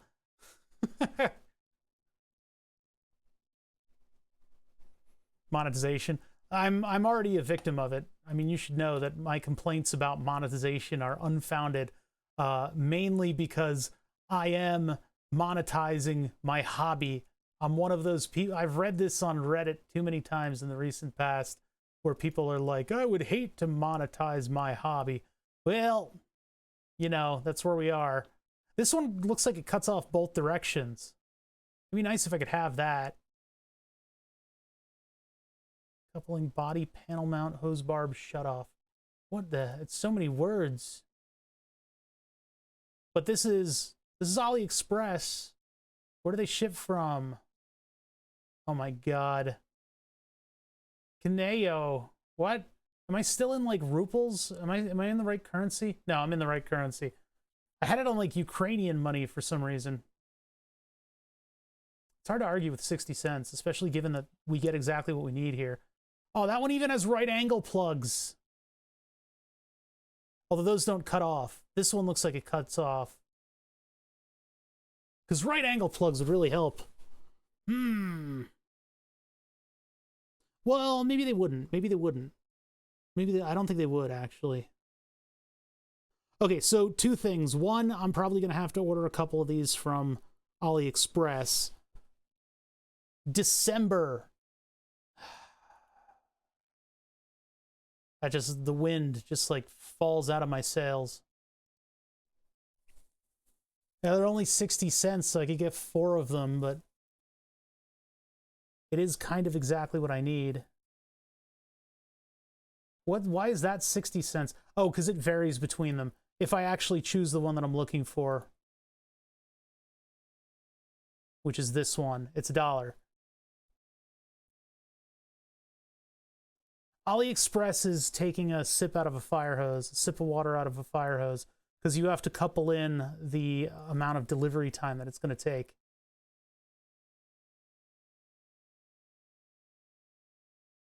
God damn it.